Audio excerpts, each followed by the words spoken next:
आप सबका बहुत बहुत धन्यवाद। भैया थोड़ा ये रखो। आप सबने अपने बीच मुझे बुला करके अपनी बात रखने का मौका दिया, इसलिए आप सब लोग के प्रति मेरा अपना कृतज्ञ धन्यवाद देना चाहता हूँ। बहुत सारी बातें जय आहूजा भाई ने कही, डॉक्टर ओमेंद्र रतनू साहब ने कही, और प्रभात जी से दिल्ली में रहते हुए पहली बार आज मुलाकात हो रही है। इस पुस्तक में एक लंबी शौर्य गाथा है, इसलिए इसमें हो सकता है कि कुछ विस्तार से चीजें बताई गई हों। डॉक्टर ओमेंद्र रतनू साहब के साथ, जय आहूजा साहब के साथ जितना लंबा सफर गुजरा है, करीब करीब इसमें हर वो कहानी मौजूद है जो हमारे और उनके बीच में टेलीफोन पे हुई हो या आमने सामने हुई हो। आज उन्होंने इसको एक किताब का रूप दिया है, क्योंकि किताब लाइब्रेरी में जाती है, लोगों के पास जाती है, चलते फिरते आप घर में होते हैं, सफ़र में होते हैं तो पढ़ते हैं, और किताबें बिल्कुल वैसा ही काम करती हैं जैसे आज से चंद सालों पहले ओमेंद्र रतनू जी ने कहा कि कुछ लालचियों ने, कुछ दरबारियों ने, कि मेरे जीवन का हिस्सा है कि एक दरबारी ने मुझे पढ़ाया है, लेकिन मैंने कभी भी एक शिक्षक के रूप में उनका अपमान नहीं किया। उस दरबारी का नाम है जिसने भारत के शौर्य की गाथा लिखने वाले आदमी, हम सबके प्रेरणा स्रोत, एक मराठा छत्रपति शिवाजी को इतिहास की किताब में पहाड़ी चूहा लिखा। आज वही किताब पढ़ के लोग आईएएस और पीसीएस का एग्जाम देते हैं। मैं इस बात से खुश हूं कि फिजिक्स की किताब कोई लिखता है, केमिस्ट्री की लिखता है, मैथमेटिक्स की लिखता है, उससे पहले उसे मैथमेटिशियन या फिजिक्स की जानकारी होनी चाहिए। इतिहास लिखने वाले को किस सब्जेक्ट की जानकारी होनी चाहिए, यह मैं आज तक समझ नहीं पाया। जितने भी इतिहासकारों ने इतिहास लिखा है, चाहे वो रोमिला थापर हो, इरफान हबीब हो, शरीमाली हो, आर एस शर्मा हो, ये सब दुकानदार थे।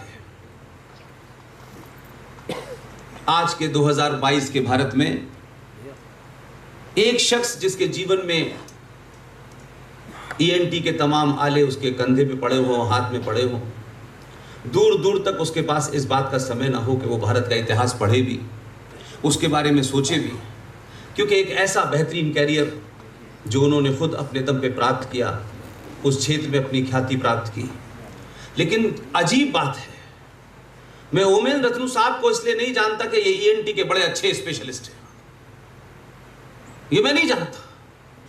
मैं ओमेंद्र रतनू साहब को इसलिए जानता हूं कि अमेरिका से किसी ने फोन करके कहा कि एक रतनू साहब हैं, वो बहुत बड़ा काम कर रहे हैं राजस्थान के अंदर, आप जरा उनसे फोन कर लीजिए।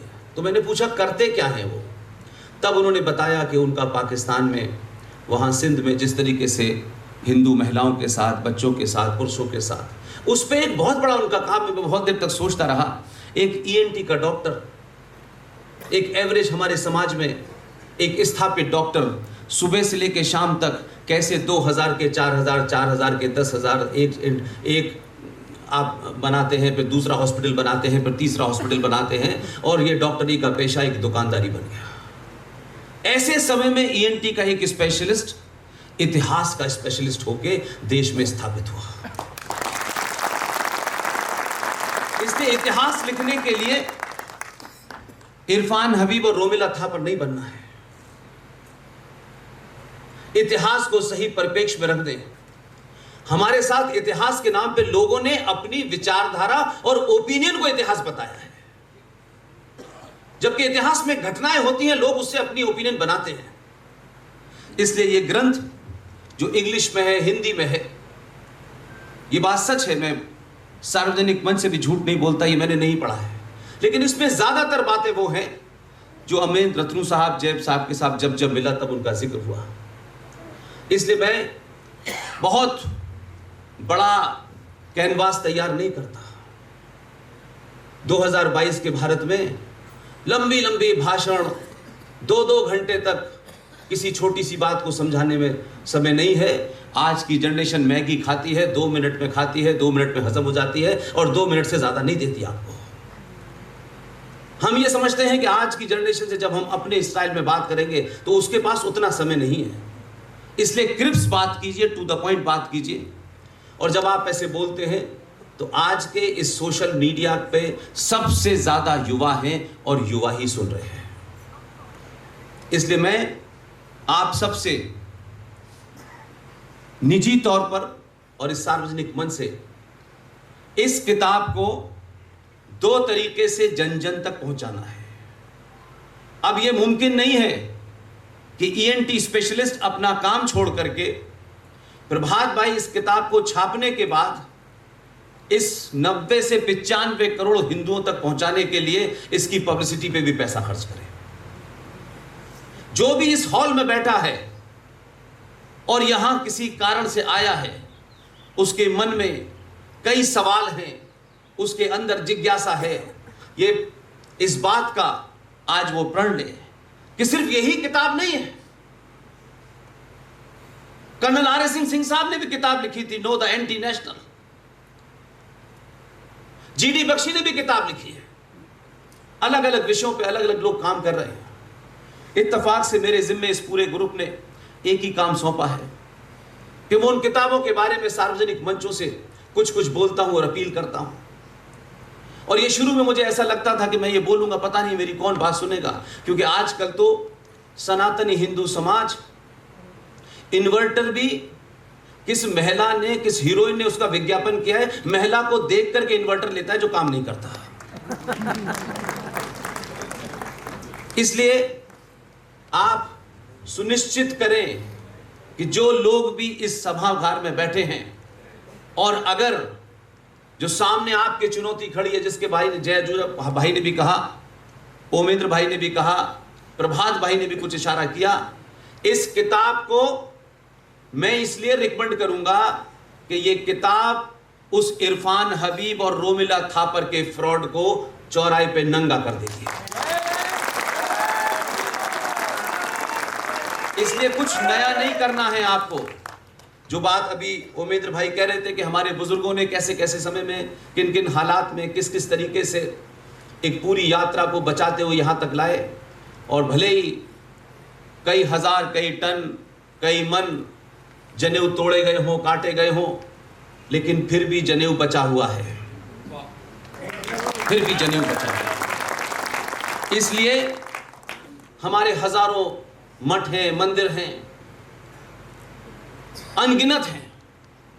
ये बात अलग है कायर नेता ने, दलालों ने मिलकर के हमारी संस्कृति के प्रतीक, हमारी आस्था, परंपरा, सरोकारों के प्रतीक 30,000 मंदिरों पर संसद के अंदर 1991 में एक कानून बना दिया गया जिसके तहत वो मंदिर अब हमारे नहीं है। लेकिन जितने भी हैं, ये बात मैंने गुजरात में स्टार्ट की और जब तक ओमेंद्र भाई ने ये किताब नहीं लिखी थी, एक अमेरिका में बहुत बड़ा काम कर रहे हैं, मल्होत्रा साहब उनका नाम है, राजीव मल्होत्रा। मैंने गुजरात से, वहां से ये भूख देखी लोगों में कि वहां एक नई कैंपेन शुरू हुई है और इसको मैं खास तौर से उत्तर भारत में चाहता हूं जरूर बढ़ाई जाए। गुजरात के कई मंदिरों में जब मैं वहां गया, दर्शन कराए मुझे, और दर्शन कराने के बाद प्रसाद में राजीव मल्होत्रा की किताब दी गई। इसलिए आज मंदिरों से प्रसाद लेने और प्रसाद में क्या मिलेगा इसकी आवश्यकता नहीं है। प्रसाद तो बहुत जगह मिल जाता है, ये प्रसाद नहीं मिलेगा। इसलिए हर मंदिर में बहुत सारे, मैंने आर.एस. सिंह साहब की किताबों को रखवाया। आज यह मैं कह सकता हूं दावे से कि उनकी किताब जब से छपी है, भले ही कई सारे सोशल मीडिया के माध्यम से बिकी हो, लेकिन जिस माध्यम को मैंने चुना उससे 10,000 किताबें मंदिरों के माध्यम से चली गई। हजारों लाखों रुपया आप मंदिर के ऊपर दान करने जाते हैं, आज भी कर रहे हैं, लेकिन ना तो हमारे नेता बताते, ना हमारे समाज सेवा में काम करने वाले बताते, और तमाम हिंदू संगठन छोटे बड़े जो हैं उनकी भूमिका पे सवाल नहीं खड़ा कर रहा। सवाल खड़ा कर रहा हूं, एक लड़ाई है जो कल तक लड़नी है और एक लड़ाई है 1000 साल तक लड़नी है। कल की लड़ाई लड़ी जा सकती है, 1000 साल की लड़ाई नहीं लड़ी जा सकती है। इसलिए हमें आज तक यह नहीं पता था, हजारों संगठन हैं, हर गली में, हर मोहल्ले में हैं, उसके बावजूद भी मैंने किसी संगठन के अंदर बड़े बड़े महापुरुष हैं, यह चिंता कभी उनके मुंह से नहीं सुनी, और अगर यह चिंता थी तो उसका निदान क्या हो सकता था यह भी मैंने कभी नहीं सुना। इसलिए 2022 के भारत में जो नए योद्धा पैदा हुए हैं, बड़े नाम नहीं है, आपने उनको इतना सुना कि वो आज बड़े हो गए हैं। इसलिए मंदिरों पर जब जाएं, खासतौर से माएं, बहनें, बेटियां, जब भी जाएं, जब तक हमारी टीम के सदस्य, इस देश का एक जाना माना चेहरा, आज के दौर में हमारे घर में कोई बच्चा आईआईटी पास कर ले तो मां बाप ये सोचते हैं इसे कितने पैकेज की नौकरी मिलेगी, कहां इसको अप्लाई कराया जाए। लेकिन आपके बीच में से ही एक बच्चा, उसने ये तय किया, वो आईआईटी खड़गपुर का टॉपर था, उसने किसी से पूछा नहीं मैंने ये करने जा रहा हूं, आप ये करिए, आप ये करिए, मैं ऐसा नहीं करूंगा, वैसा करूंगा, कोई सवाल नहीं किया उस आदमी ने। आईआईटी खड़गपुर से पास करने के बाद उस आदमी ने सारे जॉब छोड़ दिए और एक दिन सुप्रीम कोर्ट के अंदर खड़ा हुआ और उसने ये पूछा कि हिंदुस्तान सेकुलर भारत है, अगर है तो भी, क्योंकि आप संविधान में 1976 में लिख दिया गया है, अगर ये सेकुलर भारत है तो इस सेकुलर भारत में यह कैसे मुमकिन है कि इस देश की सत्ताओं पर बैठने वाले लोग अपने हो या पराए हो, आप मंदिरों पर मेरी आस्थाओं द्वारा चढ़ाए गए सोना, पैसा, रुपया सरकार कैसे ले लेती है? न वो गुरुद्वारों से लेती है, न मजारों से लेती है, न चर्चों से लेती है, और कहते हैं हम सेकुलर हैं। तो सरकार की उस लड़ाई को सुप्रीम कोर्ट में पूरे दमखम के साथ जो शख्स लड़ रहा है, उसका नाम भी आप जाने, उसका नाम है जय साईं दीपक। बेहतरीन कैरियर छोड़ के आया है, कभी सुना नहीं होगा कि मैंने ऐसा छोड़ा, ऐसा नहीं है, लेकिन ऐसे योद्धाओं के पीठ पीछे जरूर तारीफ करनी चाहिए। और जब तक ये लड़ाई कानूनी तौर पे ना जीत जाएं, सरकार क्या करेगी, सरकार उस पे कैसे काम बनाएगी, नहीं बनाएगी, हम सरकारों के भरोसे न कल थे न आज हैं। तब तक मेरी आपसे विनती है, जिस भी मंदिर में जाएं, अगर वहां पंडित जी हैं और आपको कुछ चढ़ाना है तो किताब चढ़ा दें। सरकार जब तक इस कानून को वापस नहीं लेती, तब तक कोई भी सोने का मुकुट और रुपया नहीं चढ़ाना चाहिए। देवस्थानम बोर्ड सालाना 1300 करोड़ रुपया सरकार को देता है। ये जो वैष्णो देवी जहां आप जाते हैं पैदल यात्रा करके, वहां भी जो आप पैसा चढ़ाते हैं, साल में 520 करोड़ रुपया सरकार के खाते में जाता है।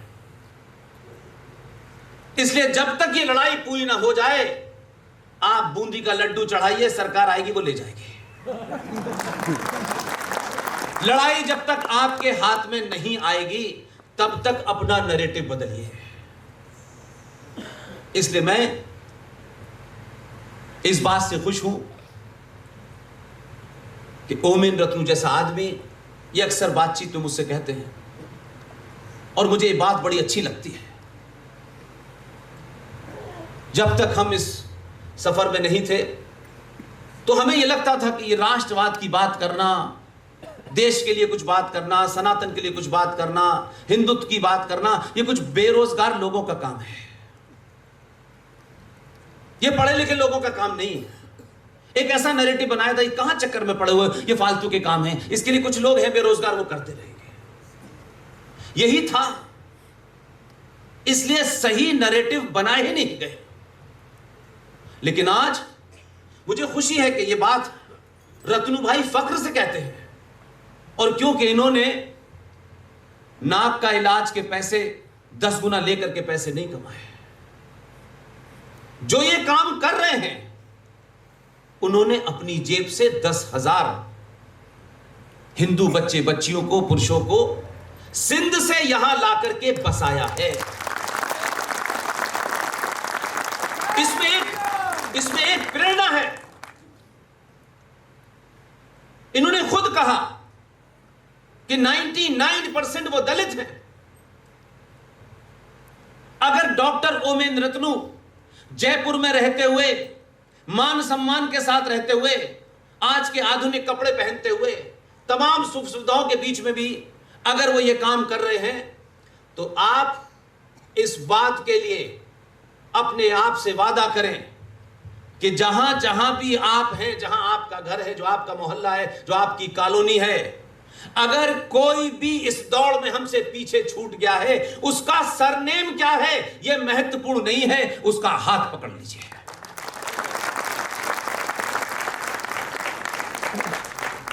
इसलिए मैं कुछ बातों को हिस्टोरिकल संदर्भ में इसलिए कहता हूं कि शायद मेरे कहने से उतनी बात नहीं बनेगी। अभी कुछ दिनों पहले आपने देखा, जो घटनाएं बताई हैं आप सबने भी कहीं ना कहीं सुनी होगी, पढ़ी होगी, उसमें कुछ बदलाव नहीं हुआ है।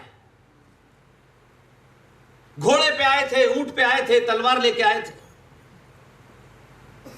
अब घोड़े और ऊंट नहीं है, तलवार तो आज भी है। कोई नई बात नहीं हुई है। और आपको नई बात इसलिए लगती है कि आपने सुनी सुनाई बातों का प्रचार बहुत किया है। सनातनी हिंदू समाज की सबसे बड़ी कमजोरी है बहुत जल्दी किसी पे विश्वास कर लेना और सुनी सुनाई बात का प्रचार करना, और इसके अलावा कुछ नहीं है। आज की वर्तमान घटना आपके सामने रखना चाहता हूं। आप सब जानते हैं मेरा जन्म कहां हुआ है। मैं हिंदुस्तान के उस शहर में पैदा हुआ हूं जिस शहर में पाकिस्तान बनने का आइडिया पैदा हुआ था। इसलिए मेरी पैदाइश से बंडा क्लियर है, मैं कोई कंफ्यूजन में नहीं हूं। मुझे बहुत पहले पता चल गया था कि भाईचारे में भाई कौन है और चारा कौन है। आपको समझने में समय लग रहा है, क्योंकि जिनको यह काम बताना था उन्होंने भी नहीं बताया। इसलिए मैं राजनीतिक लेख, पार्टियां, सत्ताएं, संगठन, इनसे मेरी कोई बहुत उम्मीद नहीं है। वो उनकी मजबूरी है। और दुनिया में लोकतंत्र एक ऐसी चीज है जिसमें सबको झूठ बोलना ही पड़ता है, चाहे वो अमेरिका का राष्ट्रपति हो, चाहे फ्रांस का राष्ट्रपति हो। और वो झूठ बोलने की लोकतंत्र में इजाजत होनी चाहिए। बिना झूठ बोले सबका वोट मिलता नहीं है। सब जगह यही हो रहा है। इसलिए राजनेताओं से आपको शिकायत नहीं होनी चाहिए। मेरा आज भी मानना है कि जो समाज सब कुछ सत्ताओं से चाहता है, वो समाज अपने मरे होने का सबूत देता है। जिंदा कौमें, जिंदा समाज ना तो सरकार की तरफ मुंह देखता है, ना व्यवस्था की तरफ मुंह देखता है। वो सड़क पे उतरता है और फैसला कर देता है। अगर आपको आदर्शवादी बने रहने का शौक है कि हम बहुत आदर्शवादी हैं, इसलिए हम ये नहीं कर सकते, तो माफ कीजिएगा, आपको आज की लड़ाई आज के हथियार से, उस नैरेटिव से, उस जुमले से, उस नारे से लड़नी पड़ेगी। अगर आज भी आप ये समझते हैं कि गांधी जी ने जो झूठ बोला, हो सकता है कि उस समय के हिसाब से गांधी जी ने, अगर उनको लगता होगा तो वो झूठ सही होगा, क्योंकि उस कालखंड में हो सकता है ऐसी स्थिति हो। लेकिन आज आप 2022 के भारत में हैं। आपने जीन्स पहनी, टाई लगाई, चश्मा लगाया, आप वॉकमैन से आज मोबाइल पे आ गए। संचार क्रांति के दौर में 1 सेकंड में अमेरिका से बात कर सकते हैं, देख के बात कर सकते हैं। सब कुछ बदला, लेकिन सनातनी हिंदू ने अपनी अप्रोच नहीं बदली। दुनिया बदल रही है, और इस बदले दौर में आपका नारा, क्योंकि आपने सुन लिया है और आपको लगता है कि इसी किस्म की बातें करने से कुछ कुछ समाज में अच्छा दिखना चाहिए। कोई ये ना कहे कि पुष्पेन जी कट्टर हैं, अमरेंद्र रत्नू जी जो हैं भड़काने वाली बातें करते हैं। ये वो मक्कार और कायर लोग हैं इस समाज में, जो अपने आज के सुविधाओं के लिए अपने बच्चों की बलि चढ़ा रहे हैं। अगर कोई मुझे कट्टर कह भी दे, हेट मॉन्गर कह भी दे, और अगर हेट मॉन्ग करने से अगर उनको लगता है कि यह हेट है,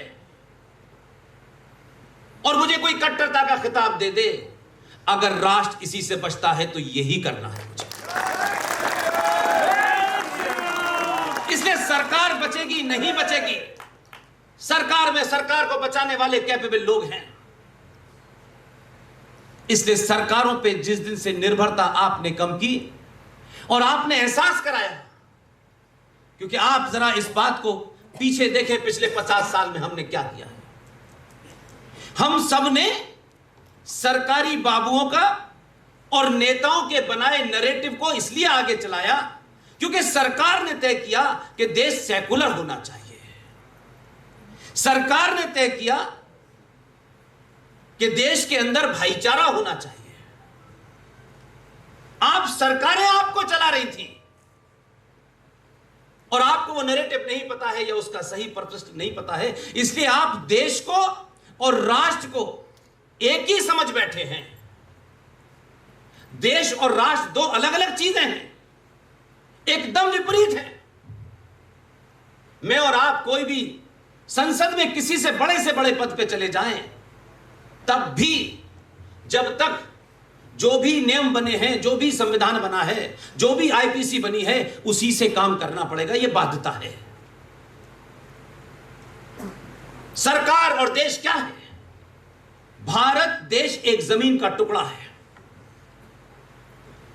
उस टुकड़े की रक्षा करने के लिए सेना है, उसके आंतरिक मामलात के लिए पुलिस है, न्यायपालिका है। क्या कानून बनेगा, क्या कानून नहीं बनेगा, कौन सी आईपीसी लगेगी, कौन सी नहीं लगेगी, यह देश में जो व्यवस्था है, जो इंस्टीट्यूशन है, वो करेंगे। लेकिन मेरा वास्ता और आपसे वास्ता क्या है? राष्ट्र मेरी आस्थाओं से, मेरी परंपराओं से, मेरे सरोकारों से, मेरी मान्यताओं से चलता है, और राष्ट्र को समाज चलाता है, कोई प्रधानमंत्री नहीं चलाता।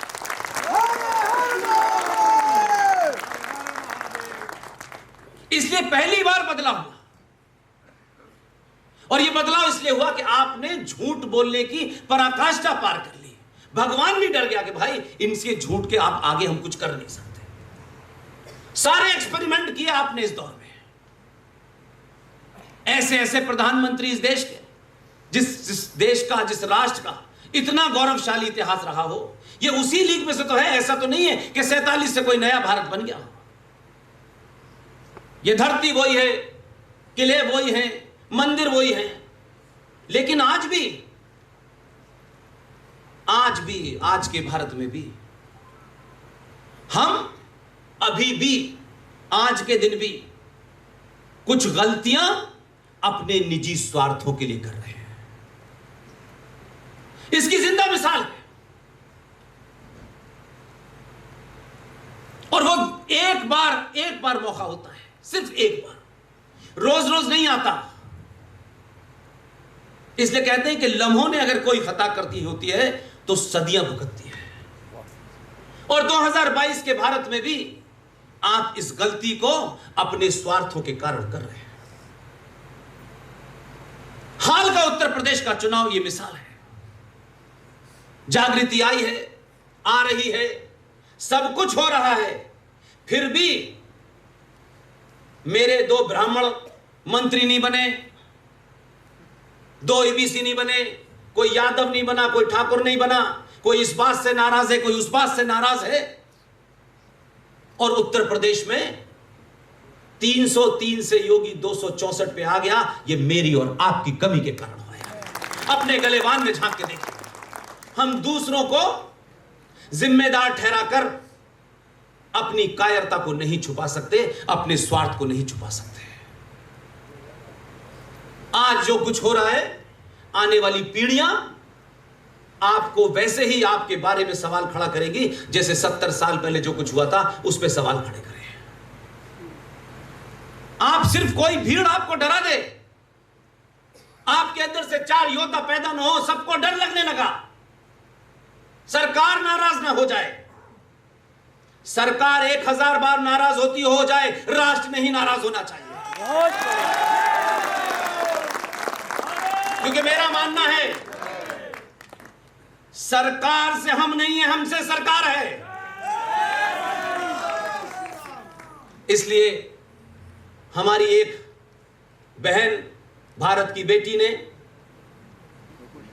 700 साल के बाद सच को सच कहने की कोशिश की और खुलेआम टेलीविजन पे सच कहा।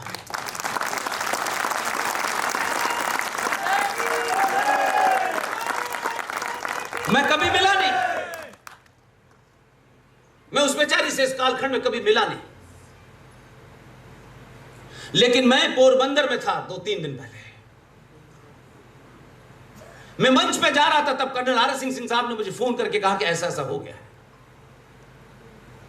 कोई जरूरी नहीं है कि हमारे बीच में से किसी ने कोई बहादुरी का काम किया है तो पहले हम ये परख करें इसकी जाति क्या है, ये किस संगठन का है, किस पार्टी का है।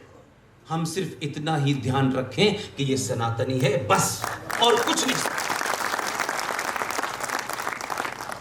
मैं इसलिए दिल्ली में सभाएं में कम जाता हूं क्योंकि यहां जो हमारे मित्र लोग हैं जो हम सबकी भलाई चाहते हैं वो कुछ कुछ बताते रहते हैं कि दिल्ली में यहाँ जाना वहाँ जाना सेफ नहीं है। लेकिन ओमेंद्र रत्नू जी अगर जयपुर से दिल्ली आ सकते हैं तो मैं कम से कम सफदरजंग से यहाँ आ सकता हूँ। इसलिए आज पूरे देश में एक भीड़ तंत्र ने एक नैरेटिव क्रिएट कर दिया, क्योंकि तर्क उनके पास 1400 साल पहले भी नहीं था और आज भी नहीं है। वो तर्क पर नहीं रखे हुआ कुछ भी। इसलिए जो लोग कहते हैं नहीं हिंदू मुस्लिम भाई भाई इनका दिल जीतना है, ये हमारे ही हैं, हमारा डीएनए एक है, ये कायर और डरपोकों की निशानी है। अगर भारत में जो भी माइनॉरिटी है, पहले तो माइनॉरिटी के नाम पे सबसे बड़ा फ्रॉड हुआ है, कॉन्स्टिट्यूशनली हुआ है, जो आप सबको नहीं पता। दुनिया का नियम है माइनॉरिटी मेजॉरिटी का दिल जीतती है तब आराम से रह सकती है। जिसको जीतना है 95 करोड़ सनातनियों का दिल जीते, हम किसी का दिल नहीं जीतने चाहेंगे। दुनिया का इतिहास उठा के देख लीजिए, हमने कभी किसी पे हमला नहीं किया, किसी की गर्दन पे तलवार रख के नहीं कहा कि तुम अपने मत को छोड़ के तुम हमारा मत मान लो, हमने नहीं किया। अभी तो एक ही बात कही है कि जो कुरान की इंटरप्रिटेशन होती है उसे हदीस कहते हैं। तो सबसे मान्य हदीस है मुसलमानों में, जिसको हमारे देश में सबसे ज्यादा उसको माना जाता है, उसे बुखारी शरीफ कहते हैं। उस बुखारी शरीफ के 5134 पर वही बात लिखी है जो बहन नुपुर ने कही है। भाई जो कह रहे हैं, जीडी जो कह रहे हैं, आरएसएस जो कह रहे हैं, और आप सबसे सामने मैंने कहा कि मेरी बैकग्राउंड ऐसी जगह की है जहां न मंदिर था, न भजन थे, न कीर्तन थे, कोई दूर दूर तक कोई मतलब ही नहीं था। वो जो कुछ मैंने पढ़ा वो बगनबेरिया की डंडी से मार मार के पढ़ाया। अब जब मैंने पढ़ लिया और जब मैं बोलता हूं तो कहते तुम ज्यादा पढ़ गए। तुम्ही ने जब मार मार के पढ़ाया, मैंने सीरियसली पढ़ लिया, तुमने नॉन सीरियसली पढ़ाया, इसलिए अब तुम्हें मुझसे परेशानी होने लगी। तो मेरी गलती नहीं है। इसलिए मैं आज भी ये मानता हूं कि हम सुनी सुनाई बातों को कम से कम आगे न बढ़ाएं। उसी का कारण है कि इस देश में यह बताया गया कि अकबर महान था और सेकुलर था, क्योंकि जोधाबाई से शादी की, यह बताया गया। यह भी हमें पहली बार पता चला कि शादी अगर दूसरे मजहब से कर लेते तो सेकुलर हो जाते हैं। इस किस्म की नैरेटिव हमको बताए गए। लेकिन आज आप सबके सामने जिन बातों को बार बार रिपीट करता हूं मैं, कोई जरूरी नहीं है कि मेरी बात को, उमेंद्र भाई की बात को आप एक ही बार में सुने, सब तक पहुंच जाए। इसलिए कुछ बातों को बार बार रिपीट करते रहना चाहिए ताकि उस पर सवाल उठाएं कि पुष्पेन जी ये बताएं, ये आप कह रहे हैं गलत, ऐसा ही है, तब दोबारा मुझे मौका मिले। सारे धर्म बराबर हैं, ये दुनिया का सबसे बड़ा झूठ है, सबसे बड़ा झूठ। पहली बात, सनातन क्या है? सनातन ये ब्रह्मांड, ये कायनात, ये यूनिवर्स जब से अपने अस्तित्व में आया, अपने वजूद में आया, एग्जिस्टेंस में आया, ये सूरज का निकलना, ये समुद्र का होना, ये रेगिस्तान का होना, ये धरती का होना, ये पर्यावरण होना, ये सब कुछ जब से अस्तित्व में आया है, उस दिन से लेकर के एक ही धर्म था, एक ही है और एक ही रहेगा। तो सनातन धर्म की, सनातन धर्म की। इसलिए धर्म रिलीजन शब्द का हिंदी में अनुवाद नहीं है। रिलीजन का उर्दू में अनुवाद है मजहब, हिंदी में है पंथ। धर्म नहीं है।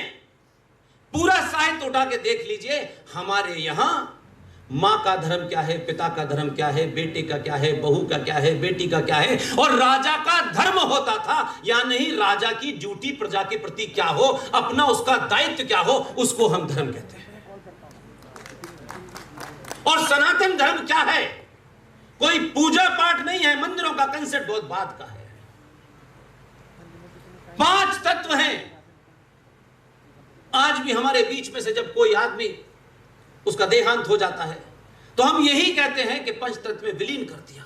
ये 5 तत्व क्या हैं? कुछ लोगों को, आज के युवाओं को लगता है कि अमेरिका ने पूरी दुनिया में ज्ञान दिया है। 1958 में नासा बना, वो 58 से समझते हैं दुनिया शुरू हुई है। आज भी सनातन के मानने वाले सूरज की पूजा क्यों करते हैं? सनातन को अगर मैं आज के दौर में उसको ट्रांसलेट करूं आपके सामने, क्योंकि ना अंग्रेजी थी, ना बहुत से शब्द थे, तो हो सकता है आज कुछ लोग कुतर कर सकते हैं। सनातन ही साइंस है, शुद्ध साइंस है। अब जब हिंदुत्व की बात होती है तो मंदिरों के अंदर बहुत सारी चीजें हो जाती हैं ऐसी। बहुत सारे लोग, हो सकता है कि बहुत ज्ञानी न हो, उस भगवान के बारे में, उस स्पिरिचुअलिटी के बारे में तार्किक जवाब न दे पाते हो, तो ये तो किसी कालखंड में आई हुई एक कमजोरी हो सकती है।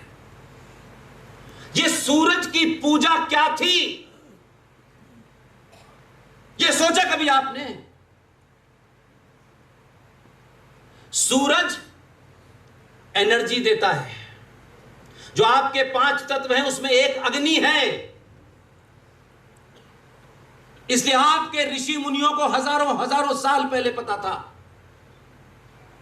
उन्होंने जो बताया है वो नासा नहीं बता पा रहा अभी भी। सूरज के पूजा करने के पीछे भाव दूसरा है। मनुष्य किसी न किसी चीज से डरता है और डर के कारण वो बहुत सारे काम करता है। इसलिए कहा गया कि सूरज पे सुबह सुबह जल चढ़ाना चाहिए। अब जल चढ़ाने से सूरज देवता खुश हो जाएंगे और आपके घर में लौट के आपको पता चलेगा कि सोना मिल जाएगा, ऐसा नहीं है।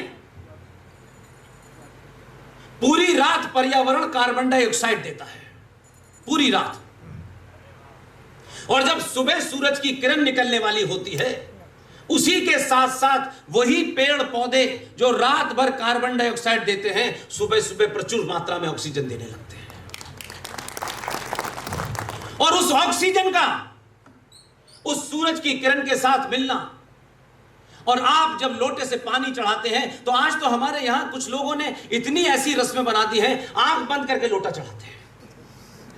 सूरज के सामने लोटा ऐसे चढ़ाया जाता है कि उसके पानी की धार आपके चेहरे के सामने से जाए। और उस सुबह सुबह, ये सुबह वो वाली नहीं जो अब 11 बजे उठते हैं लोग, ये सुबह वो वाली है जब 7 बजे सो जाते थे तो 4 बजे उठ जाते थे। तो उस पानी की धार जब उस किरण वहां से निकल के जाती है तो आपके माथे पे यहां पड़ती है, और पूरे दिन के लिए आपको वो अग्नि मिल जाती है जो आपके शरीर के लिए होती है। वही लोग आज आप बड़े बड़े शब्द सुनते हैं, क्लाइमेट चेंज, एनवायरमेंट, अंग्रेजी में मुंह टेढ़ा करके कह देने से पंथ नहीं बदल जाता। हमारे ऋषि मुनियों को पता था। जिन घरों में दादी और परदादी मौजूद हो, आप पूछ लीजिएगा। हमारे यहां लिखित मामलात नहीं थे, मौखिक थे। लिखित में टेम्परिंग होती है, जैसे हो गई है चपटी की। नानी दादी को आज भी पता है। दुनिया बताती है कि वो आज सोलर एक्लिप्स होगा। किसी गांव में चले जाइए, 90 साल की दादी बता देगी, बहू कल 9:05 पे सूर्य ग्रहण है, खाना पहले बना के रख लेना। ये हमारी परंपरा थी, लेकिन हमने इसको मिटा दिया। हम अंग्रेजी पढ़ने चले गए, कॉन्वेंट में चले गए, और अंग्रेजी पढ़ के हमको लगा कि हम जो है अंग्रेजी बाबू हो जाएंगे। तो हमारे ही ऋषि मुनियों ने कहा कि पर्यावरण में धरती पे एकमात्र पेड़ है, उसकी पूजा करना। वो पूजा से बार बार इसलिए जोड़ते थे कि पूजा के कारण हम उस कृत्य को करते रहेंगे। एक समय आएगा, उन ऋषि मुनियों को नहीं पता था कि 2021 और 22 के भारत में संचार क्रांति आएगी, और Omen Ratnu, Jay Ahuja, GD Bakshi, colonel RS. Singh, professor Kapil Kumar, professor Pawan Sinha, ये सब लोग खड़े होकर के उसी घटना को साइंटिफिक तर्कों पे साबित कर देंगे। ये उनको नहीं पता था। उस कालखंड में उन्होंने अपना काम किया, आगे बढ़ा गए। आज पता चलता है, बताया जाता है कि साहब पीपल की पूजा करनी चाहिए। अब जो काम मंदिर में पंडित जी बैठे हुए थे, जो प्रवचन दे रहे थे, उनको ये बात उन भैली भाली महिलाओं को बताना चाहिए था, बेटियों को बताना चाहिए था कि पीपल की पूजा का यह कतई अर्थ नहीं है कि पीपल के तने में 4 बार आप धागा बांधें और फिर लड्डू लगा दें। पीपल लड्डू नहीं खाएगा। उसके पीछे हमारे ऋषि मुनियों का भाव था कि पीपल को हर मौसम में इस आस्था से जोड़ने से पानी मिलेगा, क्योंकि धरती पर एकमात्र पेड़ है जो 24 घंटे ऑक्सीजन देता है, इसलिए उसको जोड़ा। हम कहां से चले थे, कहां आ गए। मां का जिक्र हुआ, ओमेंद्र भाई ने करा। मां के रूप को हमारे यहां बहुत सजाया गया। अफसोस यह है, वो लोग जो काले तंबू में घूमते हैं सड़कों पे, उनके तो समझ में आता है। आपको पता ही नहीं है मां क्या है। आपके संस्कारों में दुनिया की सबसे बड़ी सच्चाई को अगर सिर्फ एक ही शब्द में बताना है, उस सच का नाम है मां। तथ्यों में समझने की कोशिश की, मैं कोई भावनात्मक बात नहीं करता हूं। मां क्या है? दुनिया की वो सच्चाई है कि मां ने, मेरी मां अभी जीवित है, उन्होंने मुझे अपने पेट में 9 महीने तक रखा है। यह हमारी फिलॉसफी का हिस्सा है। जो आज आपको चैलेंज कर रहे हैं सड़कों पे कानपुर में, उनकी फिलॉसफी में मां वो नहीं है। इसलिए मां एक ही शब्द में हो सकती है, डिस्क्राइब, डिफाइन, उसे कहते हैं सच। जिस मां ने मुझे अपने पेट में 9 महीने रखा है, जन्म दिया है, जन्म देने के बाद वो मां जब मेरी आंखें खुलने लगती हैं, जब सोचने लगता हूं, कुछ कुछ नजर आने लगता है, वो मां जिस पुरुष की तरफ इशारा करके कह देती है ये तेरा बाप है, हम जीवन भर उससे कभी प्रमाण नहीं मांगते। यह हमारी संस्कृति का हिस्सा है। इसलिए विश्वास की पराकाष्ठा सनातन के अलावा किसी में नहीं है, किसी में नहीं है। यह बात अलग है कि कुछ राजनीतिक दल, मैंने सुना है दिल्ली में जो राज कर रहे हैं, वो हर बार का प्रमाण पत्र मांगते हैं। इसका भी मांगा है क्या? ये बीमारी है। तो मां को सबसे पवित्र माना गया है हमारे यहां, और उसे पवित्र माना गया है। इसलिए हमारे ऋषि मुनियों ने उसी भावना को वहीं से उठाया और फिर 5 तत्वों में एक तीसरा तत्व है जल, और उसे उससे सीधे तौर पे जोड़ दिया। हम जाने अनजाने में बोलते तो हैं, लेकिन कभी रुक के अपने आप से सवाल नहीं पूछते कि हम गंगा मां क्यों कहते हैं, गंगा पिता क्यों नहीं कहते। जब नाम रखते हैं तो गंगा किसी पुरुष का नाम होता है, लेकिन जब गंगा का नाम लेते हैं तो मां क्यों लगाते हैं। ये जमुना मां, ये सरस्वती मां, ये तमाम जितनी भी जीवन देने वाली नदियां हैं, इनको मां से इसलिए जोड़ा कि आपकी अपनी मां जितनी पवित्र है, उससे ज्यादा इस नदी को पवित्र रखना है, क्योंकि ये जल देती है। धरती आज हमारे यहां 4-4 मंजिलें बन रही हैं। उस सभ्यता को पढ़िए जिसका जिक्र इन्होंने इसमें किया है। लोग सुबह उठते हैं, आज भी मेरे पिता नहीं है, वो तो जिहादियों के बीच में नौकरी कर रहे थे, तब भी वो संस्कार दिखता था। आज मैं विजुलाइज करता हूं, उस वक्त मैंने कभी सोचा नहीं था। अगर आप गांव में चले जाएं, क्योंकि यहां लोग आकर के अपनी संस्कृति को छोड़ करके कुछ आधुनिकता में चले गए, आज भी लोग सुबह चारपाई से उठने के बाद जमीन पर, पृथ्वी पर पैर बाद में रखते हैं, पहले उसे माथे से लगाते हैं। इसलिए कोई भी चीज सनातन में अनसाइंटिफिक नहीं है। यह बदकिस्मती है आपकी कि 2022 का सनातनी समाज दुनिया के सबसे बड़े जाहिलों से लड़ रहा है। और अफसोस, किसे डरा रहे हैं? इतने ही बड़े मर्द हैं, यही तहजीब है, यही कल्चर है, जिस किताब का नाम ले रहे हैं। मैं वो शब्द मुंह से बोलना नहीं चाहता। इनसे अच्छे तो वो चौराहे पे हैं जो ताली बजाते हैं दोनों हाथों से। एक लड़की,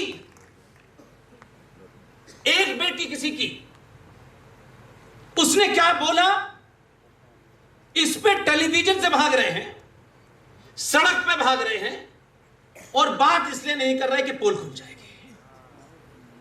और उस बेटी को कोई कहता है रेप करेंगे, घर को मार देंगे, ये करेंगे, वो करेंगे। अरे ये तो तुम्हारी संस्कृति है, ये तो कर ही रहे थे वो।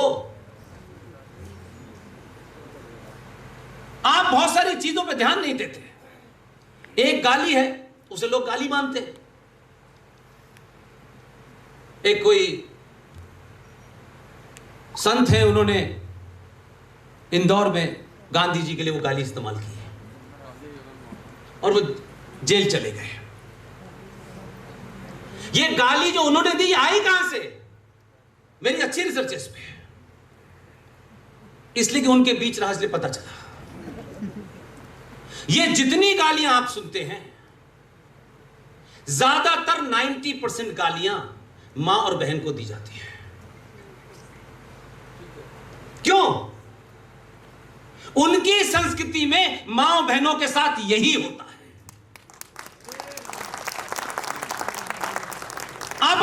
साहित्य निकाल ले 500 साल पुराना, एक गाली ऐसी जिसमें मां को अशब्द कहे जाते हो थी नहीं हमारे यहाँ। कल्चर ही नहीं था, साहित्य नहीं था, ये हमारे विजन का हिस्सा ही नहीं था। इसलिए सनातनी हिंदू समाज में विवाह एक संस्कार है, दो लोगों के बीच में कॉन्ट्रैक्ट नहीं है जो इस्लाम मानता है।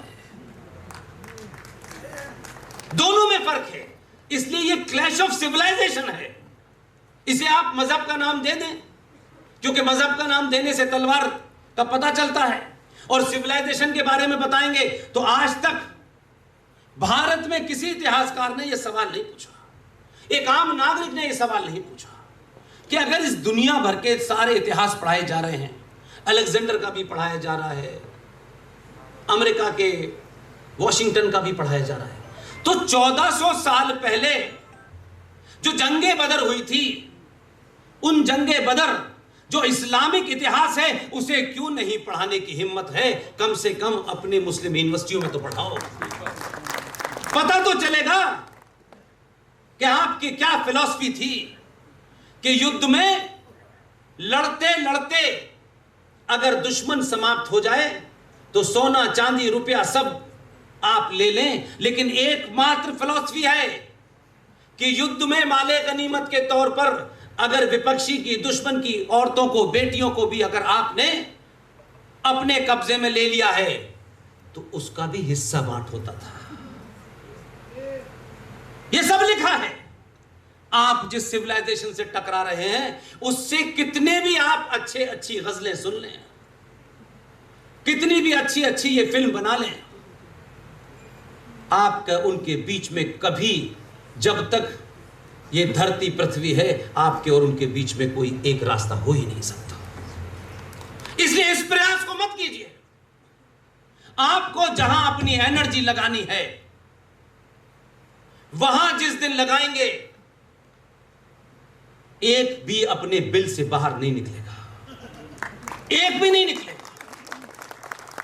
जिनको आपने अपनी अज्ञानता के कारण, घमंड के कारण, जाति की तथाकथित पहचान के कारण जो आपकी फ्रंट लाइन थी, उन्हें आप खटी के, दलित के, जो भी कहें, आपने उन्हें अपने से अलग कर दिया और नैरेटिव चलाया, और इसमें सरकारें शामिल हैं, उन्होंने जाने अनजाने में किया। इसलिए एक मिसाल देकर के, क्योंकि आज आसान बात आसान तरीके से कहने के लिए उसको और सिंपल कर देना चाहिए। एक मोहल्ले में एक मां थी, पहला बच्चा था, और वो सौतेले बच्चे को, 5 साल के बच्चे को गोद में खिलाती थी। लोग देखते थे, वो 10 साल का हो गया, वो 15 साल का हो गया। 15 साल में भी वो मां, जो उसकी सौतेली मां थी, उसे गोद में लेके घूमती थी। मोहल्ले की बहुत सी बहनों ने, माओ ने एक दिन इस पर ताज्जुब किया कि ये कैसे मुमकिन है कि एक तो बच्चा भी सौतेला है और 15 साल के बच्चे को भी गोद में लेके ये क्यों घूमती है। उससे पूछा, सब मिलने गई, पूछा, बहन ये बात बताओ, तुम्हें इस बच्चे से इतना प्यार है, तुम 15 साल के बच्चे को भी गोद में लेके घूमती हो? उसने कहा नहीं, मुझे इससे कतई प्यार नहीं है, मैं चाहती हूं कि यह अपाहिज हो जाए। तो वो सब चौंकी, उन्होंने कहा ऐसा क्या है? बोली इसलिए मैं चाहती हूं कि यह अपाहिज हो जाए ताकि मेरे बच्चों के सामने फेंके हुए टुकड़ों को खाए। इसी को भारत में रिजर्वेशन कहते हैं। इस रिजर्वेशन ने अपंग बना दिया है लोगों को। सारा समाज, हमें इसमें रिजर्वेशन नहीं मिला, उसमें रिजर्वेशन नहीं मिला। दूसरे लोगों ने रिजर्वेशन नहीं मांगा क्योंकि आपको अपने बच्चे को सीओ के अलावा कुछ बनाना ही नहीं है। अगर सब सीओ बन जाएंगे तो जिहादियों से लड़ेगा कौन? इसलिए आप इस बात का ध्यान रखें कि अगर आज आपने अपनी भूमिका अपने आप तय कीजिए। न मैं आपको बताने वाला, न ओमेंद्र जी बताने वाले, न जय ऊजा, न आरएसएस नजीरी, कोई नहीं बताने वाला। हमको भी किसी ने नहीं कहा था ये करना है। इसी दिल्ली में थे, आप ही के बीच से थे 25 साल तक, देश के विभिन्न चैनलों में, विदेश के विभिन्न चैनलों में काम करते रहे। लगा कि जो कर सकते हैं, हमारे दौर में जब हम आए थे तब शायद वो हमारे पास ताकत नहीं थी। आज अपनी बात कहने की ताकत है कि आप बात कहते हैं पूरी दुनिया में वायरल हो जाती है। उस दिन तय किया कि अब ठीक ठाक नौकरी से जो विदेशी करेंसी में पैसा मिलता था, आज इस्तीफा दे देते हैं और सच बोलने की कोशिश करते हैं। पता नहीं हमारी बात कौन सुनेगा नहीं सुनेगा। यह कैलकुलेटिव रिस्क था, क्योंकि यह फैसला लेते वक्त मेरे पीछे और भी लोग हैं, उनका भी ध्यान रखना था। तब मैंने कहा कि कोई तो वजह होगी यार, ये थॉट आया क्यों है। इसलिए उस दिन से बोलना शुरू किया और ये सोचा कि क्या मैं क्या कर सकता हूं। उसने नहीं किया, वो ऐसे हैं, ये ऐसा है, होम मिनिस्टर ऐसा है, प्रधानमंत्री ऐसा है। ये विधवा विलाप करने से अच्छा है कि अपने मन में तय करें कि मैं इस वक्त सनातन इस राष्ट्र को बचाने के लिए मैं क्या भूमिका निभा सकता हूं, और उसको निभाएं, चुपचाप से निभाएं। इसलिए एक स्लोगन को पब्लिकली बार बार बोलता हूं कि अगर आप लिख सकते हैं तो लिखिए, बोल सकते हैं तो बोलिए, चिल्ला सकते हैं तो चिल्लाइए, और अगर आपको लगता है कि ये तीनों काम करने में भी असमर्थ हैं तो माफ कीजिएगा, जो चिल्ला रहा है उसके साथ खड़े हो जाइए।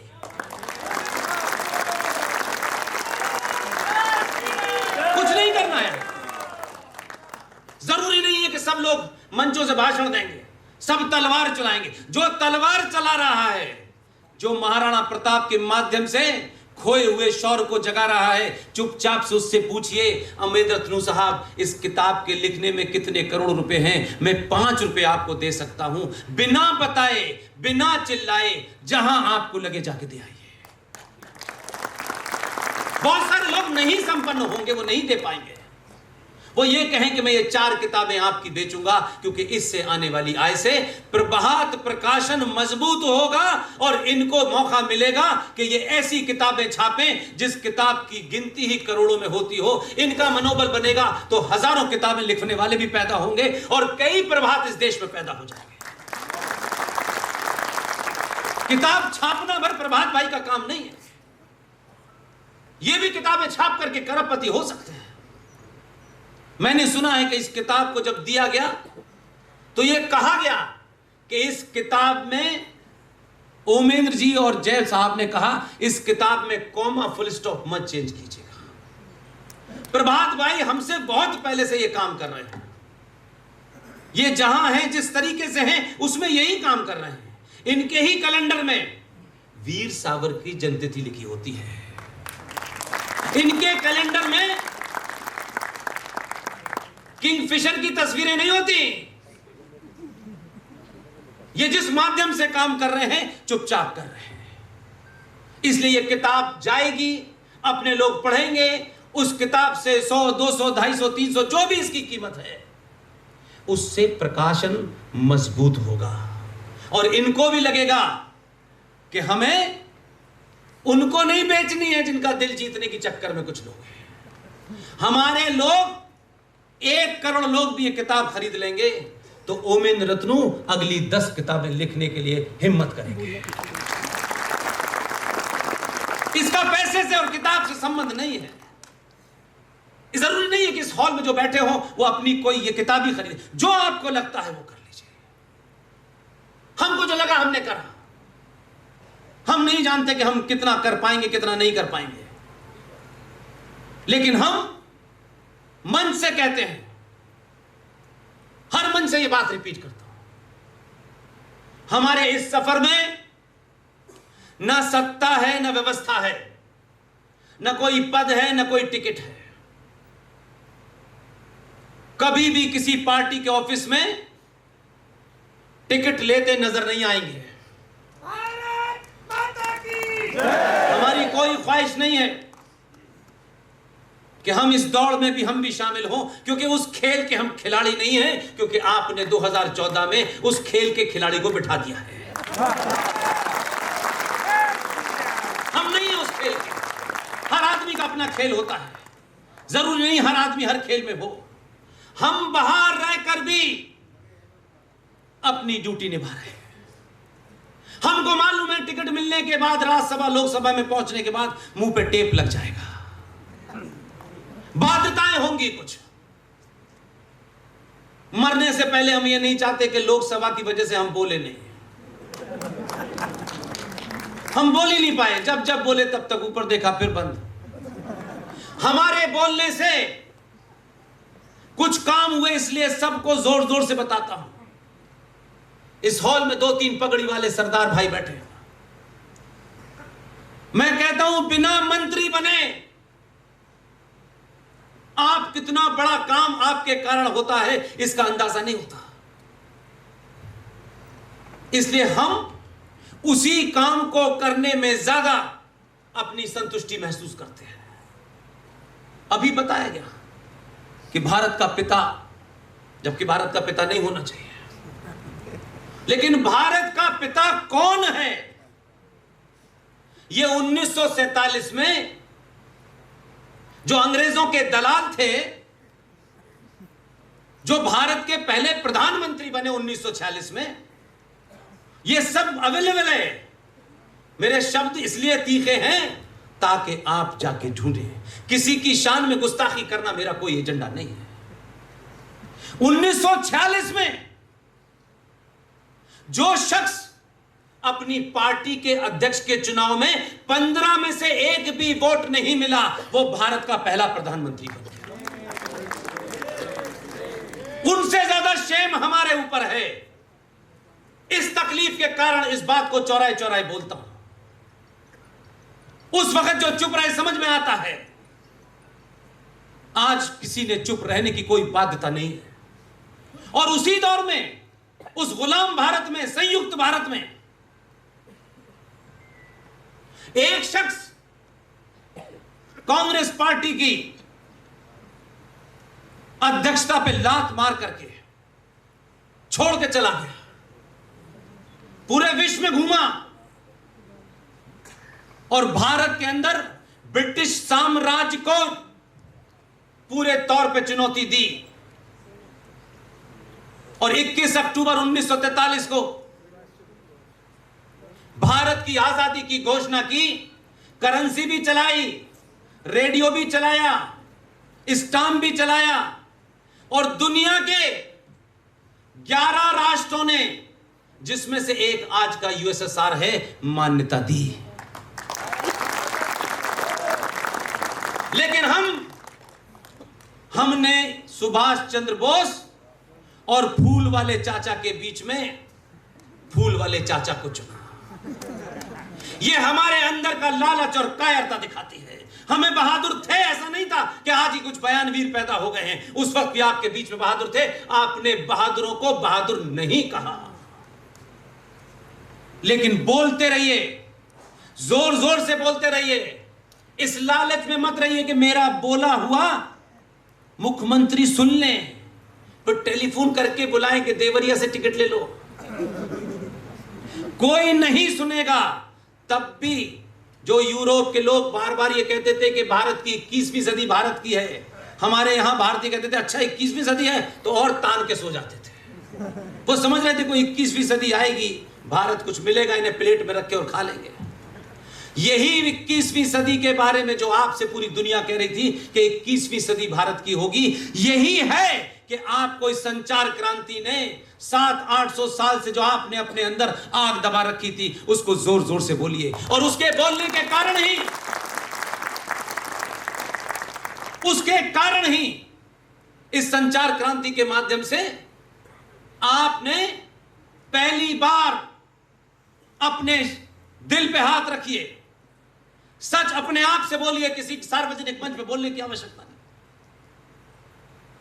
आपने पिछले 70 सालों में वोट देने से पहले अपनी जाति, उम्मीदवार की जाति, कौन सी पार्टी किस दलित की है, पिछड़ों की है, ठाकुर है, बनिया है, ब्राह्मण है, वगैरह वगैरह वगैरह करके आपने वोट दिया था। कोई और जिम्मेदार नहीं है। ऐसे ऐसे आपने देश के प्रधानमंत्री चुने, ऐसे ऐसे चुने। आज हम बात करते हैं कि हम आचार्य चाणक्य के वंशज हैं, हम चंद्रगुप्त के वंशज हैं, ये हम कह तो सकते हैं, लेकिन वोट हमने इन 70 सालों में यादव, ब्राह्मण, ठाकुर, बनिया होके दिया। इस संचार क्रांति ने आपके अंदर से भ्रांतियां खत्म की और 2014 इसलिए पैदा हुआ कि पहली बार आपने सनातनी होके वोट दिया।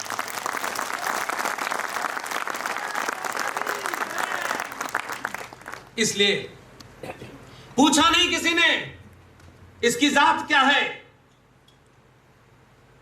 क्या हो गया आपको, इसलिए नहीं पूछा कि आपको पहली बार बोध हो गया कि हम प्रधानमंत्री चुन रहे हैं, बेटी के लिए लड़का नहीं चुन रहे हैं। और जब आप बदले तो सत्ता पे बैठने वालों को इस बात का पता है कि सनातनियों ने सड़क बनाने के लिए नहीं चुना है, समझ गए वो क्या बनाने के लिए चुना है। यही वजह है 1995 में भारत का प्रधानमंत्री पुर्तगाल गया, वहां बहुत से गुजराती रहते हैं जो मेरे टच में हैं। पुर्तगाल छोटा सा देश है, एक खिलाड़ी की वजह से दुनिया जानती, बाकी किसी को पता नहीं। लेकिन हमारा दुर्भाग्य है कि इस पूरे कालखंड में 450 साल तक पुर्तगालियों ने हमारे ऊपर राज किया। गोवा में वो दास्तान जाके देखिए, वो खंबा खड़ा हुआ है। हम जाते हैं गोवा में किस लिए कि जो काम यहां नहीं कर पा रहे वहां करेंगे। इसके अलावा कोई और एजेंडा है आपका? गोवा जाइए, खूब कूदिए पानी में, लेकिन वहां आप वो भी देखिए जो मुझे दिखता है। मैं तो अभी एक फंक्शन में गया, मेरी आंखों को कुछ और दिखता ही नहीं है। वहां एक खंबा मिला मुझे, उस खंबे की कहानी पता की मैंने, फिर मुझे 2 राइटर्स ने, पत्रकारों ने बताया, उनके मत को मानने को तैयार नहीं होता था, उसके दोनों हाथ बांध करके काट दिए जाते थे, इसलिए उस पोल का नाम है हथकतलू। हजारों ब्राह्मणों के हाथ काटे गए। वहीं पर एक कुआं बना हुआ है, पूरा इतिहास ऐसा नहीं है कोई हजारों साल पुराना हो। उस कुएं में हमारी माएं, बहनें, बेटियां अपनी लाज बनाने के लिए कूद गई। हर जगह आपको वो दिखता है, मुझे कुछ और दिखता है, क्योंकि मेरी निगाह बिगड़ गई है। इसलिए हर दिन चलते फिरते कोई और ख्याल आता ही नहीं जिंदगी में। और आज के युवा अगर यहां बैठे हैं, हमने भी एक मध्य वर्ग के परिवार में जन्म लिया, कैरियर बनाया, और बीच पीक में उस कैरियर को छोड़ा। लेकिन पूरी ईमानदारी के साथ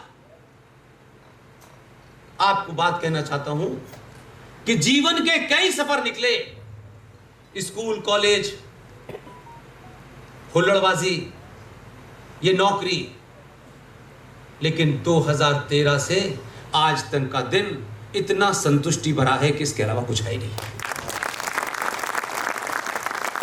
इसलिए जिन लोगों को लगता है कि राष्ट्रवाद की परिभाषा कुछ और है, कुछ भी नहीं है। जहां खड़े हो, पत्थर मिले पत्थर, डंडा मिले डंडा, जब तक बंदूक नहीं मिल रही तब तक डंडा ठीक है। जो जहां खड़ा है, जैसे भी प्रतिकार कर सकता है, इस राष्ट्र को तोड़ने वाले लोगों को, इस संस्कृति को उखाड़ने वाले लोगों का, अगर ये एजेंडा है आज के 2022 में, पागल कुत्ते का इलाज मंत्रों से नहीं होता है।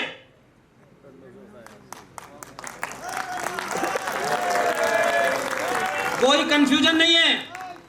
पागल कुत्ते को आखिर में गोली मारनी पड़ती है। अच्छा लगे या न लगे, आज भी 2022 के भारत में सरकार आपकी, सत्ता आपकी, 20 राज्यों में आप, इतने करोड़ हिंदुओं में अवेयरनेस, तब भी आप नैरेटिव नहीं सेट कर रहे हैं। आज भी क्या हो रहा है, वो तय करते हैं नुपुर का सर तन से जुदा, वो ये तय करते हैं और हम फेसबुक पे लिख करके उनका प्रतिकार करते हैं। न सरकार उनकी, न व्यवस्था उनकी, उसके बावजूद भी गलत बात के ऊपर, झूठी बात के ऊपर उन्होंने जो संसद में कानून पास हुआ, जिस पर राष्ट्रपति ने साइन किए, उस कानून के खिलाफ उन्होंने एक मूवमेंट बना दिया। एक छोटी सी जगह से सरकार कुछ नहीं कर पाई, न्यायपालिका कुछ नहीं कर पाई, और कहा कि हम इसे नहीं मानेंगे। लेकिन उनका कॉन्फिडेंस देखिए। अभी हाल में हमारे साथी, युवा साथी विष्णु शंकर जैन, जो सुप्रीम कोर्ट के वकील हैं, जिनके पिताजी हरिशंकर जैन, जिन्होंने राम जन्मभूमि के ऊपर एक ऐतिहासिक फैसला उनके कारण हुआ था, जब उसने बाबा की खोज कर ली मस्जिद के अंदर, तो आपने देखा ये छोटे भाई का पजामा, बड़े भाई का कुर्ता पहने टेलीविजन पे बैठे और धारा प्रवाह। देखिए, मैं कह रहा हूं कि कभी कभी कॉन्फिडेंस का लेवल यह भी होता है कि कोई आदमी इतने एग्रेसिव होकर आपसे बात करता है तो आपको लगता है कि यह सच ही कह रहा होगा। टेलीविजन पे भी हाल की घटना का जिक्र मैं आपके सामने कर, यह नैरेटिव नहीं चला, नहीं रखा, कहा कि देखिए साहब, प्लेसेस ऑफ वर्शिप एक्ट 1991 बन गया है, जिसके तहत भारत के 35,000 मंदिरों को, जिनको इस्लामिक आतंकियों ने, जिहादियों ने, आताताइयों ने तोड़ा था, बिना पूछे भारत की संसद ने एक गुनाह किया है, पाप किया है।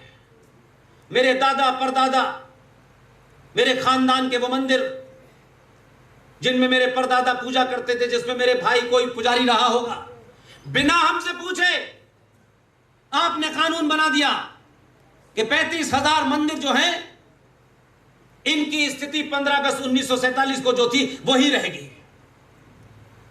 यह कानून बन गया।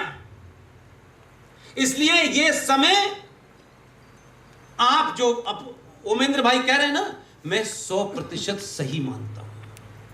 हम में से कोई अपने चाहने से यहां नहीं है। यह प्रकृति ने हमको चुन लिया है, वो ही हमसे करा रही है, हमारी कोई ताकत नहीं। हम बहुत साधारण से परिवारों के लोग हैं। क्या वजह है 4-4 घंटे, 3-3 घंटे यहां, कोई थक नहीं रहा है। यह साधारण बात नहीं है, इसलिए उसने चुना है। इस मौके को अपने हाथ से जाने मत दीजिएगा। कल आपको भाई, जब आपके बच्चे आपसे पूछेंगे कि जब आपके सामने सब कुछ हो रहा था तो आपने क्या भूमिका निभाई, आपसे सवाल पूछेंगे, और आपको बता रहा हूं, आपने भले ही उन्हें बड़े प्यार से पाला होगा, लेकिन उनके मन में आपके प्रति वो आदर नहीं होगा। इसलिए जीडी बख्शी ने, उनको हमने आगे रखा क्योंकि वो फौज के थे, और हम सब ने काम किया और कुछ नहीं किया। कुछ बातों को चिल्ला चिल्ला के कहते रहे। लोग शुरू में कम सुनते थे, शुरू में 2-4 लोग पुलिया पे, चौराहों पे हमको सुनते थे। हमको लगता था पता नहीं यार इस यात्रा में क्या फ्रस्ट्रेशन होगा, लेकिन हिम्मत हमने नहीं हारी। और आज आप जैसे प्रबुद्ध लोगों ने दिल्ली में मुझ जैसे आदमी को बुलाया है। कोई वजह है आप सुनने आए, इसलिए हम अपना कार्य करें, इससे ज्यादा न सोचें। सरकार को जो करना है करेगी, क्योंकि मैं ये मानता हूं अभी तक आप, सरकारें आपको जो बताती थी आप कर रहे हैं। पहली बार सत्ता पे बैठने वालों को पता है कि सनातनी समाज की सामूहिक शक्ति उनके पीछे खड़ी है। इसलिए इस देश में मैंने कहा 1995 में एक प्रधानमंत्री पुर्तगाल गए थे, वहां एक मंदिर बना था, उनसे कहा गया इस मंदिर का उद्घाटन होना था, वहां पुर्तगाल के प्रेसिडेंट भी मौजूद थे। उन प्रधानमंत्री ने कहा no, I am prime minister of a secular country, I can't do this. 95 से 2014 का सफर कैसे गुजरा आप भी जानते, मैं भी जानता हूं। देश का प्रधानमंत्री का पद भी वही है, संविधान भी वही है। बदलाव आप में हुआ तो प्रधानमंत्री में भी हुआ, और प्रधानमंत्री में हुआ उसको पता है कि मुझे क्यों चुना गया है। इसलिए नेपाल गया, नेपाल के राष्ट्रपति से बात करने से पहले पशुपतिनाथ के मंदिर में 8 घंटे पूजा करके निकला। माथे पे उसके तिलक थे, इतने रुद्राक्ष थे, लगता था प्रधानमंत्री अंदर गया था, कोई संत बाहर निकल के आया। उसने आपको और मुझे ये मैसेज दिया, एक कायरो डरपोकों सनातनियों, मैंने इस देश के सबसे सर्वोच्च पद का शपथ ली है। सवाल मुझ पे उठ सकते हैं ना उठें, जब मैं अपनी पहचान से कंप्रोमाइज नहीं कर रहा हूं तो तुमको मंदिर जाने से, तिलक लगाने से किसने रोका? ये बदलाव नहीं है। अब आपको लगेगा हमारे घर के सामने की सड़क नहीं बनी, हमारे बेटे को नौकरी नहीं मिली, तो ये बदलाव नहीं है। सभ्यताओं के बदलाव ऐसे ही होते हैं। इसलिए एक मुहिम चली, यहां तो सिख भाई बैठे हैं, किन्हीं कारणों से किसी राजनीतिक दल की महत्वाकांक्षाओं के चलते अपने स्वार्थ के लिए सनातन से निकले हुए जिन लोगों ने सनातन को बचाने के लिए केश रखे, कृपाणधारी की कड़ा पहना, किसी राजनीतिक दल ने अपने स्वार्थ के लिए उनका नरसंहार किया, सरकार ने किया। हमारी और आपकी जिम्मेदारी क्या थी? हम 1984 से लेके आज तक यह एहसास नहीं करा पाए, तुम हमारे अपने नहीं, हमारे हम तुम्हारे हैं, ये नहीं करा पाए एहसास। और उस राजनीतिक दल के स्वार्थों में आकर के हमने इनको भी, ये नहीं हमारे नहीं है। 1984 में जो षड्यंत्र हुआ उसके बाद की घटना बता रहा हूं, इसलिए आज भी अगर इसको नहीं जानेंगे तो एजेंडा नहीं समझेंगे कि इस राष्ट्र के अंदर कैसी कैसी ताकतों ने कहां लाके खड़ा कर दिया है। 1984 में दिल्ली में 3,500 सिखों का कत्लेआम हुआ। एक नैरेटिव क्रिएट किया गया 3 मूर्ति से, हिंदुओं ने मारा है। और उसी पार्टी ने इन सिखों से नहीं पूछा, बौद्धों से नहीं पूछा। 1993 में मात्र एक आदेश के तहत, क्योंकि हमने उसकी पूरी रिसर्च की, पूछा हमने कि भाई ये 1993 में इस सेकुलर संविधान को धत्ता और रौंदते हुए आपने ये माइनॉरिटी कमीशन कैसे बनाया, माइनॉरिटी की क्या परिभाषा है? तो आरटीआई ने जवाब दिया कि जब ये बना था तब से लेके अब तक इस भारत में माइनॉरिटी की कोई परिभाषा नहीं है। इसलिए 35,000 पारसी भी माइनॉरिटी हैं, 1% बौद्ध भी हैं, 1.5% सिख भी हैं, 3% ईसाई भी हैं, और 18% मुसलमान भी माइनॉरिटी में हैं। यह जानबूझकर सिखों से पूछा नहीं था कि आप हिंदू धर्म से कब अलग हुए। पहले आपने इनका शारीरिक वध किया, फिर इनकी आस्थाओं का वध करके आपने इन्हें हिंदू सनातनी परिवार से तोड़ करके एक माइनॉरिटी बना दिया। यह सब हुआ, हम चुपचाप देखते रहे। इसलिए आज जो लोग बाबा विश्वनाथ के बारे में जब बात करते हैं, टेलीविजन पे तरह तरह के जमूरे आते हैं, छोटी दाढ़ी, लंबी दाढ़ी, टेढ़ी टोपी, पजामा नीचे, कुर्ता ऊपर, और क्या लिखते हैं। अभी अच्छा किया, वो हमारे दोस्त हैं राहुल शिवशंकर, उन्होंने पूछा कि you call yourself Islamic scholar, कहां से डिग्री ली है? नहीं सर, हम इस्लाम के बारे में जानते हैं। अबे इस्लाम के बारे में जानना और इस्लामी स्कॉलर कहना दो अलग अलग बातें हैं। ये कि हर आदमी आता है इस्लामिक स्कॉलर कहलाता है। उनसे पूछा भाई, डिबेट हुई, किसी ने पूछा कि 1991 का जो भारत की संसद में पास हुआ कानून था प्लेसेस ऑफ वर्शिप एक्ट, जब बाबा निकल आए, बाबा ने कहा मैं यहां बैठा हूं, कहां इधर उधर बना रहे हो? गुजरात वाले को बताया तुमने सब बना दिया है। वो जो मराठा बेटी थी इंदौर की अहिल्याबाई होलकर, जिस आताताई ने उस मंदिर को तोड़ा था, बाबा की तस्वीर मूर्ति उठा करके जो अलग रखी है, जहां आप और हम जाते हैं और बाबा पे दूध चढ़ाते हैं, हमने कभी नहीं पूछा। ये कायरता की निशानी है, इस पे हमें शर्माना चाहिए और गलती की है तो मानना चाहिए।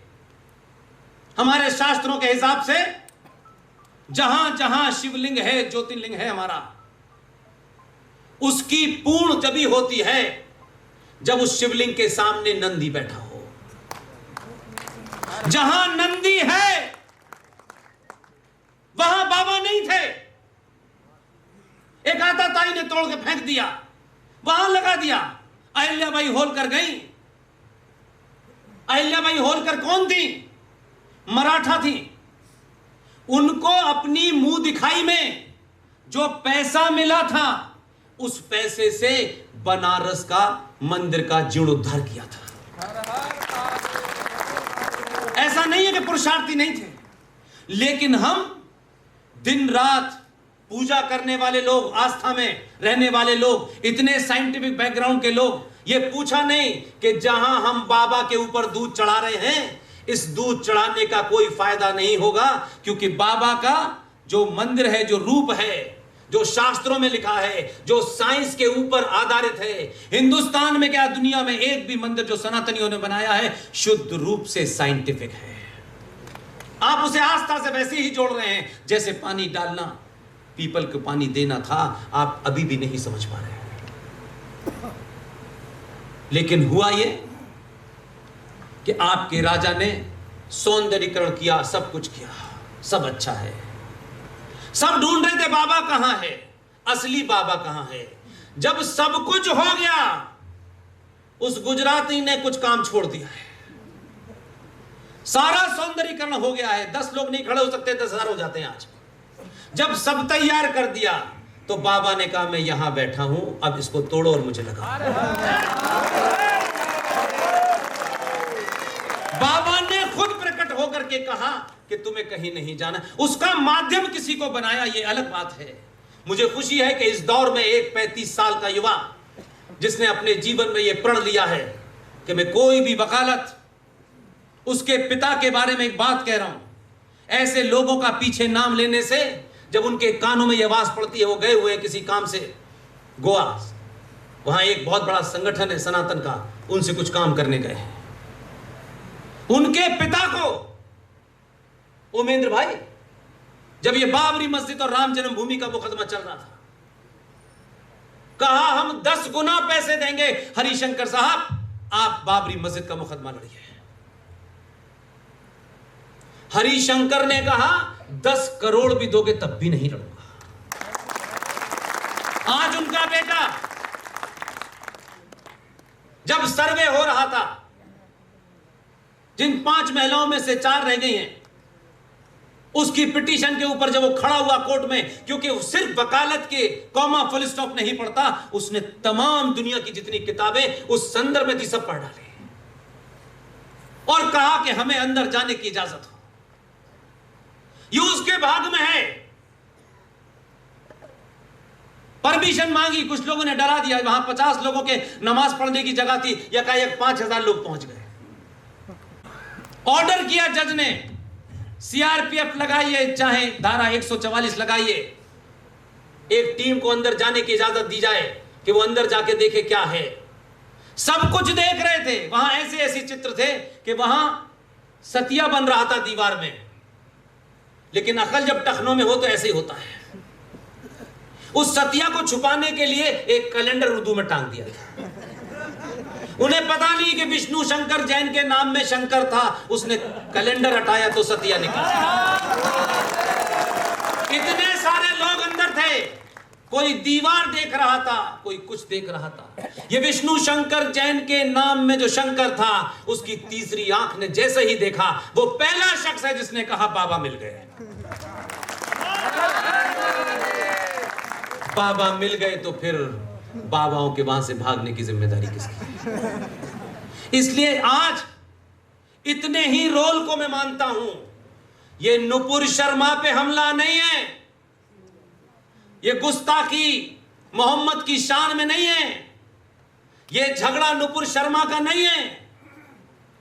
सबको मालूम है बेनकाब हो गए हैं, और अभी बेनकाब करने की शुरुआत अगर आज के युवा वकीलों ने ले ली है तो उनको मालूम है 30,000 हैं, कम से कम 30,000 दिन तक तो तुम्हें पंजों पे खड़ा रखेंगे। ये नुपुर शर्मा के खिलाफ जो माहौल बनाया गया इस हिंदुस्तान के दलाल लोगों ने, क्योंकि आप अगर इतिहास पढ़ते तो आज का रूप आपको समझ में आ जाता। दिल्ली के अंदर एक निजामुद्दीन है, बहुत बार गए होंगे, और आपकी कौम के और हमारी कौम के लोगों को भी हो गया है, जहां देखते हैं सर टिका देते हैं। वहीं पर शाह वलीउल्लाह की कब्र बन रही है। आज भी बहुत सारे मूर्ख लोग हैं, क्योंकि हमें चमत्कार में विश्वास है, अपने आप पे नहीं है। इसलिए जहां दिल चाहे वहां सर टकरा दो। जिंदा लोग आपके बीच में बैठे हैं, जिंदा दे सकते हैं, मरे हुए क्या देंगे आपको? उस शाह वलीउल्लाह की मजार पे जो जाते हैं वो जानते नहीं क्या है ये शाह वलीउल्लाह वही आदमी है जिसने खत लिख करके अहमद शाह अब्दाली को भारत में बुलाया था कि इस्लाम खतरे में है। वो पूजा जा रहा है आज भी, जिसकी कब्र को खोद करके वहां कुछ और बना देना चाहिए, लेकिन ये पूज रही हैं। लेकिन आप न कल वाले शाह वलीउल्लाह को जानते हैं, न आज आपके बीच में शाह वलीउल्लाह बैठा था, आप जाने ही नहीं, क्योंकि आपको तो बीमारी लग गई है। 4 कमरे का मकान तो फिर 8 कमरे का मकान, फिर 4 गाड़ियां, फिर बेटी अमेरिका, फिर बेटा अमेरिका, ये वो, ये जो तब कुछ इकट्ठा कर रहे हैं, कार, साइकिल, स्कूटर माध्यम है, लक्ष्य नहीं है।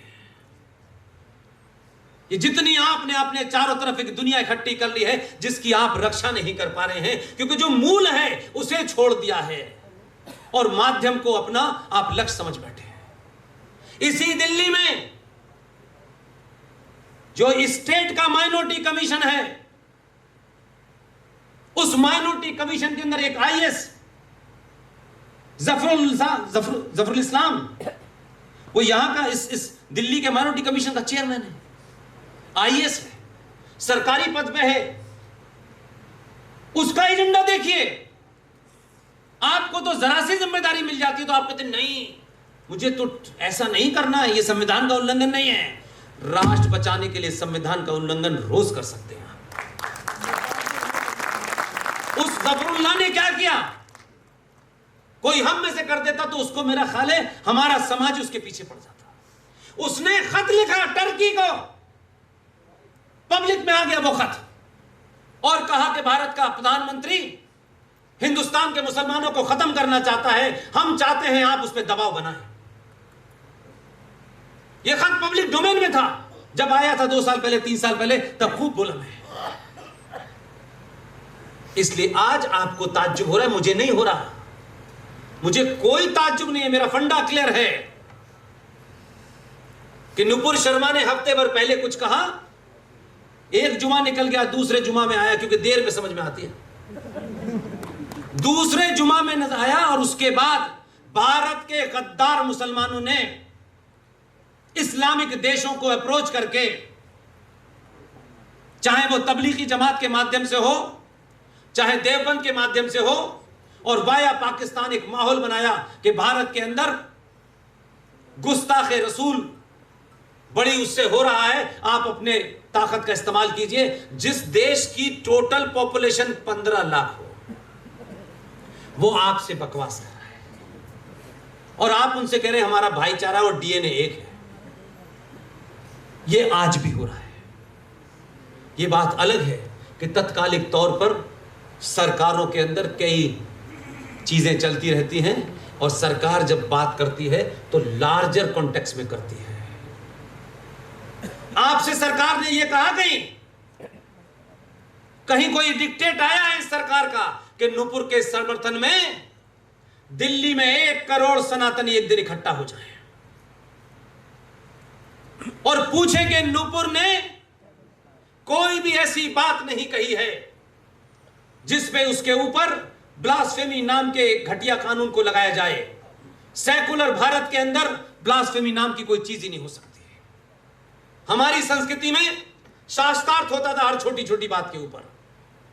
फिर नुपुर शर्मा ने जो कहा है मर्द के बच्चे हो तो शास्त्रार्थ करके बचाओ कि उसने क्या कहा है। क्या आप प्लेसेस ऑफ वर्शिप एक्ट के ऊपर कानून बनने के बावजूद भी लोग दुहाई दे रहे हैं कि बाबा विश्वनाथ के बारे में आप कह रहे हैं यह निकल आया और यहां तो 1991 का कानून है। भाई साहब, बाबा विश्वनाथ ने बता दिया कि मैं यहां बैठा हूं और वो हमारे नंदी के सामने हैं, यही ओरिजिनल हैं, और हम जब उनकी मांग कर रहे हैं तो ये पजामा वाले हमको बता रहे हैं कि देखिए इस पे तो कानून संसद में पास हुआ है। अबे तो सीए का कानून कल्लू की दुकान पे हुआ था क्या? वो भी तो पार्लियामेंट में हुआ था। लेकिन दोनों नैरेटिव उनके चले, जब वो चला तो वो और अब झूठ चला तो झूठ। आप जवाब नहीं दे रहे। इसलिए आज अमरेंद्र जी की किताब के माध्यम से, जय ऊर्जा जी के माध्यम से, प्रभात जी के माध्यम से आप लोगों से बातचीत करने का मौका रूबरू मिला। दिल्ली में वैसे भी बहुत कम मैं आ पाता हूँ, दिल्ली से बाहर रहता हूँ। घर में जो एक पत्नी है वो कभी कभी बीच में कहती है एक आध प्रोग्राम दिल्ली में रख लो। तो मैंने यही कहा कि वो आज संडे है। बोला रखा भी तो तुमने इस दिन। तो मैं सिर्फ यही कहना चाहता हूँ कुल मिला करके, आप सब लोग एक बार अपने मन से लालच निकाल दीजिए। और मैं तो आपको मैंने इसलिए कहा कि मेरी पृष्ठभूमि कुछ और है। मैं तो उस पृष्ठभूमि से आया हूं जिसमें जो कुछ मैंने पढ़ा ही नहीं है। इसलिए कुरान में एक जगह जिक्र आया है ज़िलमन तशहु वलिमन तशहु। उसको हम जब अपने रूप में उसको करते हैं, इसका अर्थ इतना ही है कि आपको इज्जत देने वाला भी वही है और जिल्लत देने वाला भी वही है। इसलिए इज्जत की चिंता न करें। और इज्जत पद पे बैठने से नहीं मिलती। पद से इज्जत का कोई संबंध नहीं हुआ। ना हमने देखा है बड़े बड़े पद पे बैठे हुए बड़े बेइज्जत हुए हैं। बहुत सारी मिसालें हैं। इसलिए आप ठाकुर, बनिया, ब्राह्मण, महादलित जो कुछ रहना है रहिए। ये निजी मामला है आपका। लेकिन आपसे एक ही विनती करता हूं मैं, हाथ जोड़ के करता हूं मैं। हो सकता है कुछ बातें आपके दिमाग में सवाल उठते हो और न मिले। सार्वजनिक मंचों से अपना ईमेल इसलिए बताता हूं क्योंकि आज के युवा, उसके मन में अगर एक पॉइंट बराबर भी कोई डाउट है तो फिर ये हमारी यात्रा बेकार है। जब भी मुझे समय मिलता है मैं डीपीएस के बच्चे, सेंट स्टीफन के बच्चे सवाल पूछते हैं, कितना कंफ्यूज करके उनको रखा है, तब मुझे लगता है कि ओमन जी की किताब कितनी काम करेगी।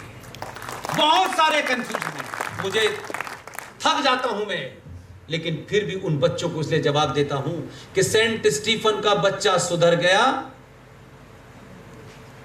तो एक पीढ़ी सुधर जाएगी।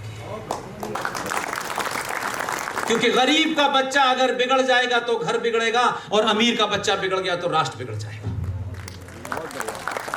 इसलिए आपकी जो भी जाति है, आपकी निजी पहचान है, आप उसे खूब बड़े बड़े शब्दों में लिखें, नेम प्लेट पे लिखवाएं।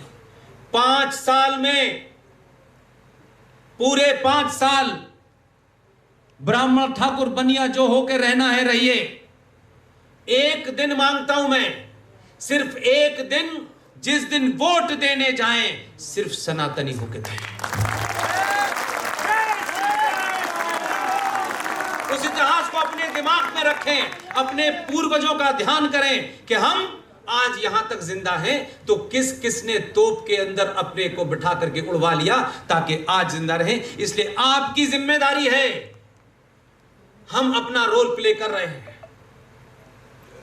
हमारे रोल में, हमारी इस सफर में 2-3 संतुष्टि के ऐसे मरहले मिले जिससे हमको लगता है कि ऐसा नहीं है कि चिल्लाने से सिर्फ बात नहीं बनती।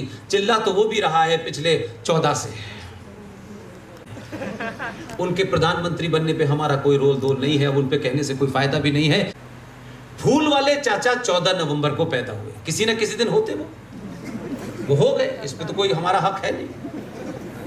लेकिन वो पैदा 14 नवंबर के हुए, लेकिन इस देश के बच्चों के साथ जो अनर्थ हुआ है, कहा 14 नवंबर बाल दिवस है।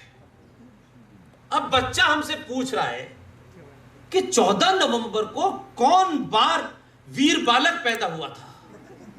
ये कहां कहां कहीं माउंट एवरेस्ट पे चढ़ गया, समुद्र में चला गया, इसने क्या ऐसा पराक्रम किया कि आपने कहा है कि 14 नवंबर को बाल वीर दिवस होना चाहिए। बहुत सारे लोगों ने कहा कि बच्चों, उन्हें तुम में कोई इंटरेस्ट नहीं था, उनको बच्चों में कभी इंटरेस्ट नहीं रहा, उनको अम्मियों में इंटरेस्ट रहा।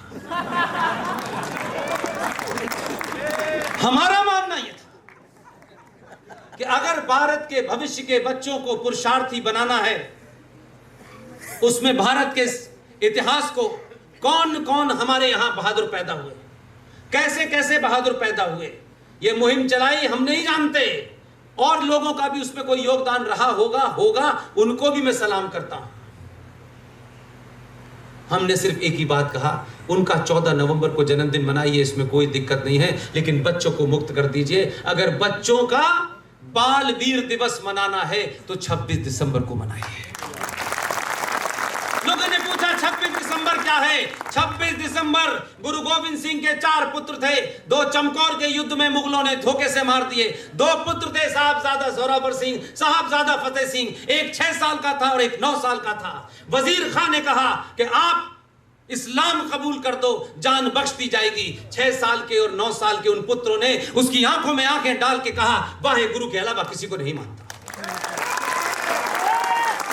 दोनों की गर्दनों बख्श करके उनको जिंदा दीवार में चिनवा दिया गया।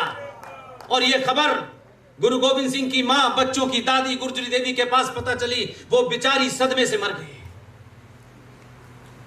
अगर 26 दिसंबर, जिस दिन गुरु गोविंद सिंह के दोनों पुत्रों को इस्लामिक जिहादियों ने इस्लाम कबूल न करने के कारण दीवार में चिनवा दिया गया, अगर आज के बच्चे को यह कहानी सुनाएंगी तो फिर जोरावर सिंह और फतेह सिंह पैदा होंगे। पॉलिटिक्स अपनी जगह है, नेताओं की अपनी एक बाध्यता होती है और हमें उसमें लीवरेज देना चाहिए। कौन ये घोषणा कब करेगा, कैसे करेगा, हमारा और आपका काम यह है नैरेटिव को तथ्यों पे मजबूती के साथ रखें और ये चिंता ना करें कि हमारी बात कौन सुनेगा। और मैं मानता हूं अगर आप अपने लिए नहीं मांगेंगे तो बात आपकी सुनी जाएगी। और इस देश के प्रधानमंत्री ने 26 दिसंबर को बाल वीर दिवस घोषित कर दिया। दूसरी घटना है जो अगले 2 महीने बाद आने वाली है। इंडिया गेट के ऊपर जिस आदमी को यह कहा गया कि ये एक हवाई जहाज दुर्घटना में मारे गए, ब्रिटिश साम्राज्य के दबाव में गांधी जी ने पहले तो उनसे कांग्रेस पद से इस्तीफा लिया और उन्हें मजबूर कर दिया। और जो लोग आज आप यहां बैठे हैं ना, यह आपको बीमारी हो गई है। हम दो हमारे दो। सुभाष चंद्र बोस 14 भाई बहन थे, 9वें नंबर के थे। आपने तरक्की कर ली है तो 2 नहीं पाले जा रहे हैं।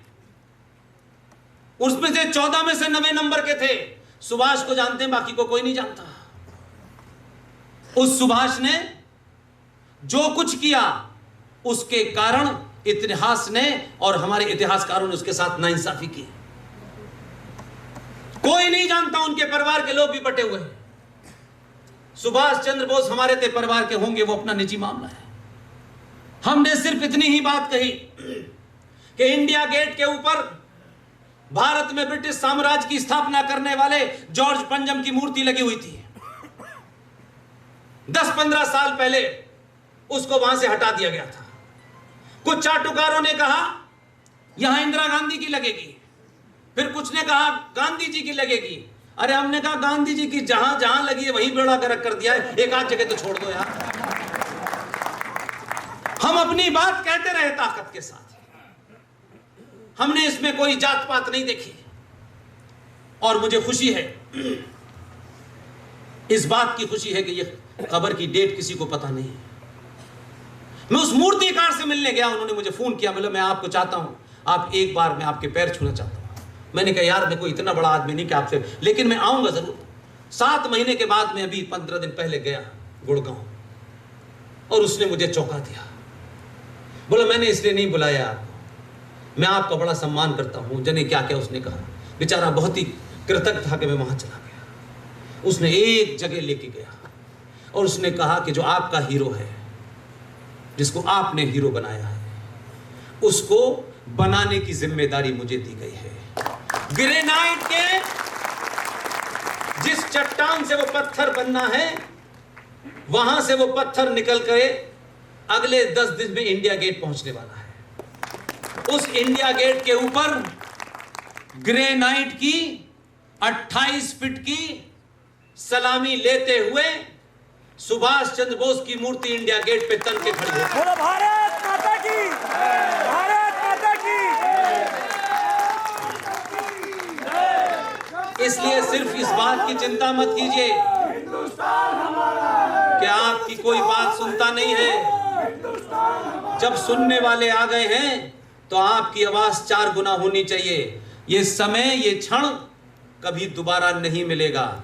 इसलिए आज दिल्ली के वासियों के सामने एक बात कह रहा हूं। 2 एजेंडे हैं, दोनों को जब तक पूरा नहीं करा लूंगा तब तक जाऊंगा नहीं। एक सवाल मैंने सिंपल कहा है कि राष्ट्रपति भवन, जहां डॉक्टर राजेंद्र प्रसाद 10 साल तक रहे, एक से एक महान आदमी रहा, और ये अंग्रेजों के जमाने का बनाया हुआ है, यहां तक भी ठीक है।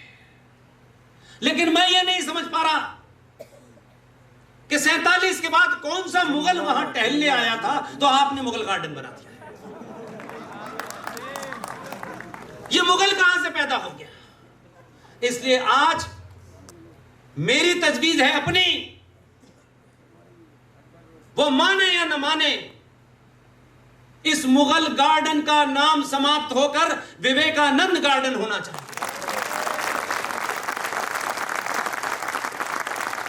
इसलिए कि आप सब दिल्ली वाले हैं, ये होगा, मेरा विश्वास है। और आखिरी, क्योंकि वंदे मातरम आपने सुबह शुरू में गाया, वंदे मातरम के बारे में आखिरी बात कह के समाप्त कर देता हूं, क्योंकि मैंने प्रण लिया है, मेरी पूरी टीम इस बात के लिए काम कर रही है। तो पहले तो लोगों को बताना होता है सच बात क्या है, तथ्यों पे क्या है, फिर उसको कैंपेन करना होता है। अभी हम दूसरी स्थिति में हैं।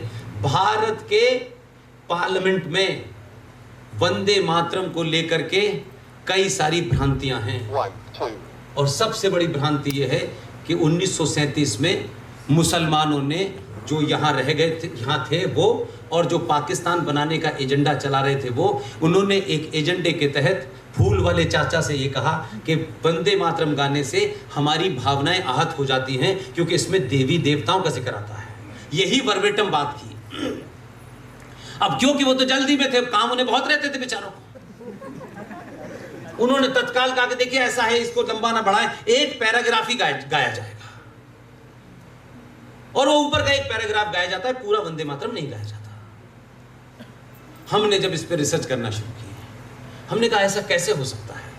ये 37 का फैसला है, 2 लोगों के बीच में, 2 तथाकथित पार्टियों के बीच में है। अगर आजादी से पहले किसने किससे क्या समझौता किया, हमको कोई इसमें इंटरेस्ट नहीं है, लेकिन हमारे मन में जो ख्याल आया वो हमको मिल गया, और जब मिल गया तो हम पिछले 5-7 साल से लगातार उसका प्रचार कर रहे हैं। और प्रचार सिर्फ हम इतना ही कर रहे हैं कि जब भारत की आजादी का दिन आया तो हमेशा जो डिफिकल्ट काम होता था, फूल वाले चाचा सरदार जी को सौंपते थे, सरदार को सौंपते थे, पटेल साहब। सरदार पटेल से कहा गया कि जब रात के अंदर आजादी का जब मैं भाषण दूंगा अंग्रेजी में, क्योंकि भारत के लोग हिंदी नहीं जानते, तो उन्होंने कहा कि उसके बाद में भारत की संसद में वंदे मातरम बजना है। आप लोग देखिए अपने बीच में से, यही रतनू साहब हजारों साल जिए, लेकिन इनके बाद इनको इनके कारणों से जाना जाएगा, यही इनकी पहचान होगी। ये कितने बड़े डॉक्टर थे, इसकी चिंता कोई नहीं। इसलिए देखिए कितने उस समय भी मैं कहता हूं, जैसे आज मानता हूं कि कुछ ताकतें उस वक्त भी थी और उन्हें अपना काम दिया, और उन्होंने कितनी खूबसूरती से किया। रत्नू भाई, सरदार पटेल से कहा कि वंदे मातरम गाना है संसद में, इसके लिए किसी से बात कर लीजिए। सरदार पटेल ने खामोशी से सिर्फ सर हिला दिया, और बाद में अपने लोगों से पता किया, एक देश के जाने माने संगीतकार जो उस जमाने मुंबई में नहीं थे, तमिलनाडु में थे, मद्रास में थे, उनको फोन लगा करके बात की और कहा कि मैं चाहता हूं कि कल रात भारत की आजादी की घोषणा होगी और उसके बाद वंदे मातरम गाया जाएगा। मैं चाहता हूं आप वंदे मातरम गाएं। मैं कभी कभी उन लोगों के शब्द को पढ़ता हूं तो लगता है हम कितने बौने लोग हैं, हमारे पूर्वज कितने बड़े थे, बाप रे बाप, इमेजिन ही नहीं कर सकते। उन्होंने वहां से सरदार पटेल से कहा, मेरी एक शर्त है सरदार साहब, मैं आऊंगा लेकिन मेरी शर्त है। आज अगर आप कह देते तो 2 राज्यसभा, 2-4 बड़ी डीलों के अलावा कुछ नहीं होता। उस आदमी के शब्द सुनिए, उन्होंने कहा कि मैं दिल्ली आने के लिए तैयार हूं, वंदे मातरम गाऊंगा, मेरी शर्त यह है कि मैं खंडित भारत में खंडित वंदे मातरम नहीं गाऊंगा। सरदार पटेल ने कुछ उनसे कहा नहीं, उन्होंने कहा मैं जहाज भेज रहा हूं। बात, आइडिया देखिए बात करने का। जैसे ही उन्होंने कहा कि मैं खंडित नहीं गाऊंगा, सरदार पटेल ने कहा मैं आपको एरोप्लेन भेज रहा हूं। एरोप्लेन भेजा, उनको लाए, वो नीचे बैठे हुए थे। जवाहरलाल नेहरू ने अपनी स्पीच पूरी दी, स्पीच के बाद वो नीचे आ गए। जब सरदार पटेल की तरफ देखा कि वंदे मातरम वाला कहां है, तब उस संगीतकार को कहा सरदार पटेल ने कि आइए। जानते हैं वो संगीतकार कौन था? पंडित ओंकार नाथ ठाकुर। वो गए और राग में 9.5 मिनट में 22 पंक्तियों का पूरा वंदे मातरम आजाद भारत की संसद में बजा। सुबह नेक्स्ट डे 10:30 बजे ऑल इंडिया रेडियो ने उसी वंदे मातरम को गाया। मेरा सवाल यहां से आपके लिए है, अगर आजाद भारत में पूरा वंदे मातरम गाया गया था, तो फिर आज के आजाद भारत में पूरा वंदे मातरम संसद में क्यों नहीं गाया जाता? इसकी हमने छोटी सी शुरुआत ये की है, कुछ लोगों की मदद से, चंदे से एक बुक मार्क छपवाया है। अभी 5-7 दिन पहले देश के एक महान कलाकार जो पाकिस्तान के एबटाबाद में पैदा हुए थे, 10 साल की उम्र में एक लाशों की गाड़ी में उनको किसी ने फेंक दिया था। वो वहाँ से आए, 10 साल की उम्र थी, ट्रेन अमृतसर पे रुकी, अमृतसर में खोली नहीं क्योंकि लाशें थी। फिर दिल्ली में आके रुकी, उन लाशों में से एक बच्चा रोते हुए निकला बाहर। लोगों ने कहा ये जिंदा है, जिंदा है। वो बच्चा बेचारा खेलता रहा, फिर किसी कैंप में चला गया, फिर बड़ा हो गया, फिर हिंदू कॉलेज में पढ़ा, और आज भारत का सबसे बड़ा कलाकार है, उसका नाम है मनोज कुमार, जिसे आप भरत कुमार के नाम से जानते हैं। अभी कुछ दिन पहले उनका हॉस्पिटल में गया था, उनको कुछ थोड़ी प्रॉब्लम थी कोविड की वजह से। पिछले 3 साल से वो टेलीफोन से बात करते रहे, मिल नहीं पाए, लेकिन जाते जाते उन्होंने मेरे लिए एक बड़ा काम कर दिया। मैंने सिर्फ उनसे इतना ही कहा कि मैं लता जी को सीधे तौर पे नहीं जानता हूं, आप बात करेंगे तो मेरी कुछ बात बन जाएगी। उन्होंने लता जी से कहा कि ऐसे मेरा पूरा इंट्रोडक्शन कराया और कहा कि ये लोग कुछ करना चाहते हैं, आप सिर्फ मुख सहमति दे दें, क्योंकि ये कोई कॉमर्शियल इंटरेस्ट के लिए नहीं कर रहे। लता जी से मैंने सिर्फ इतना ही कहा कि जो आपने वंदे मातरम गाया है आनंद मठ में,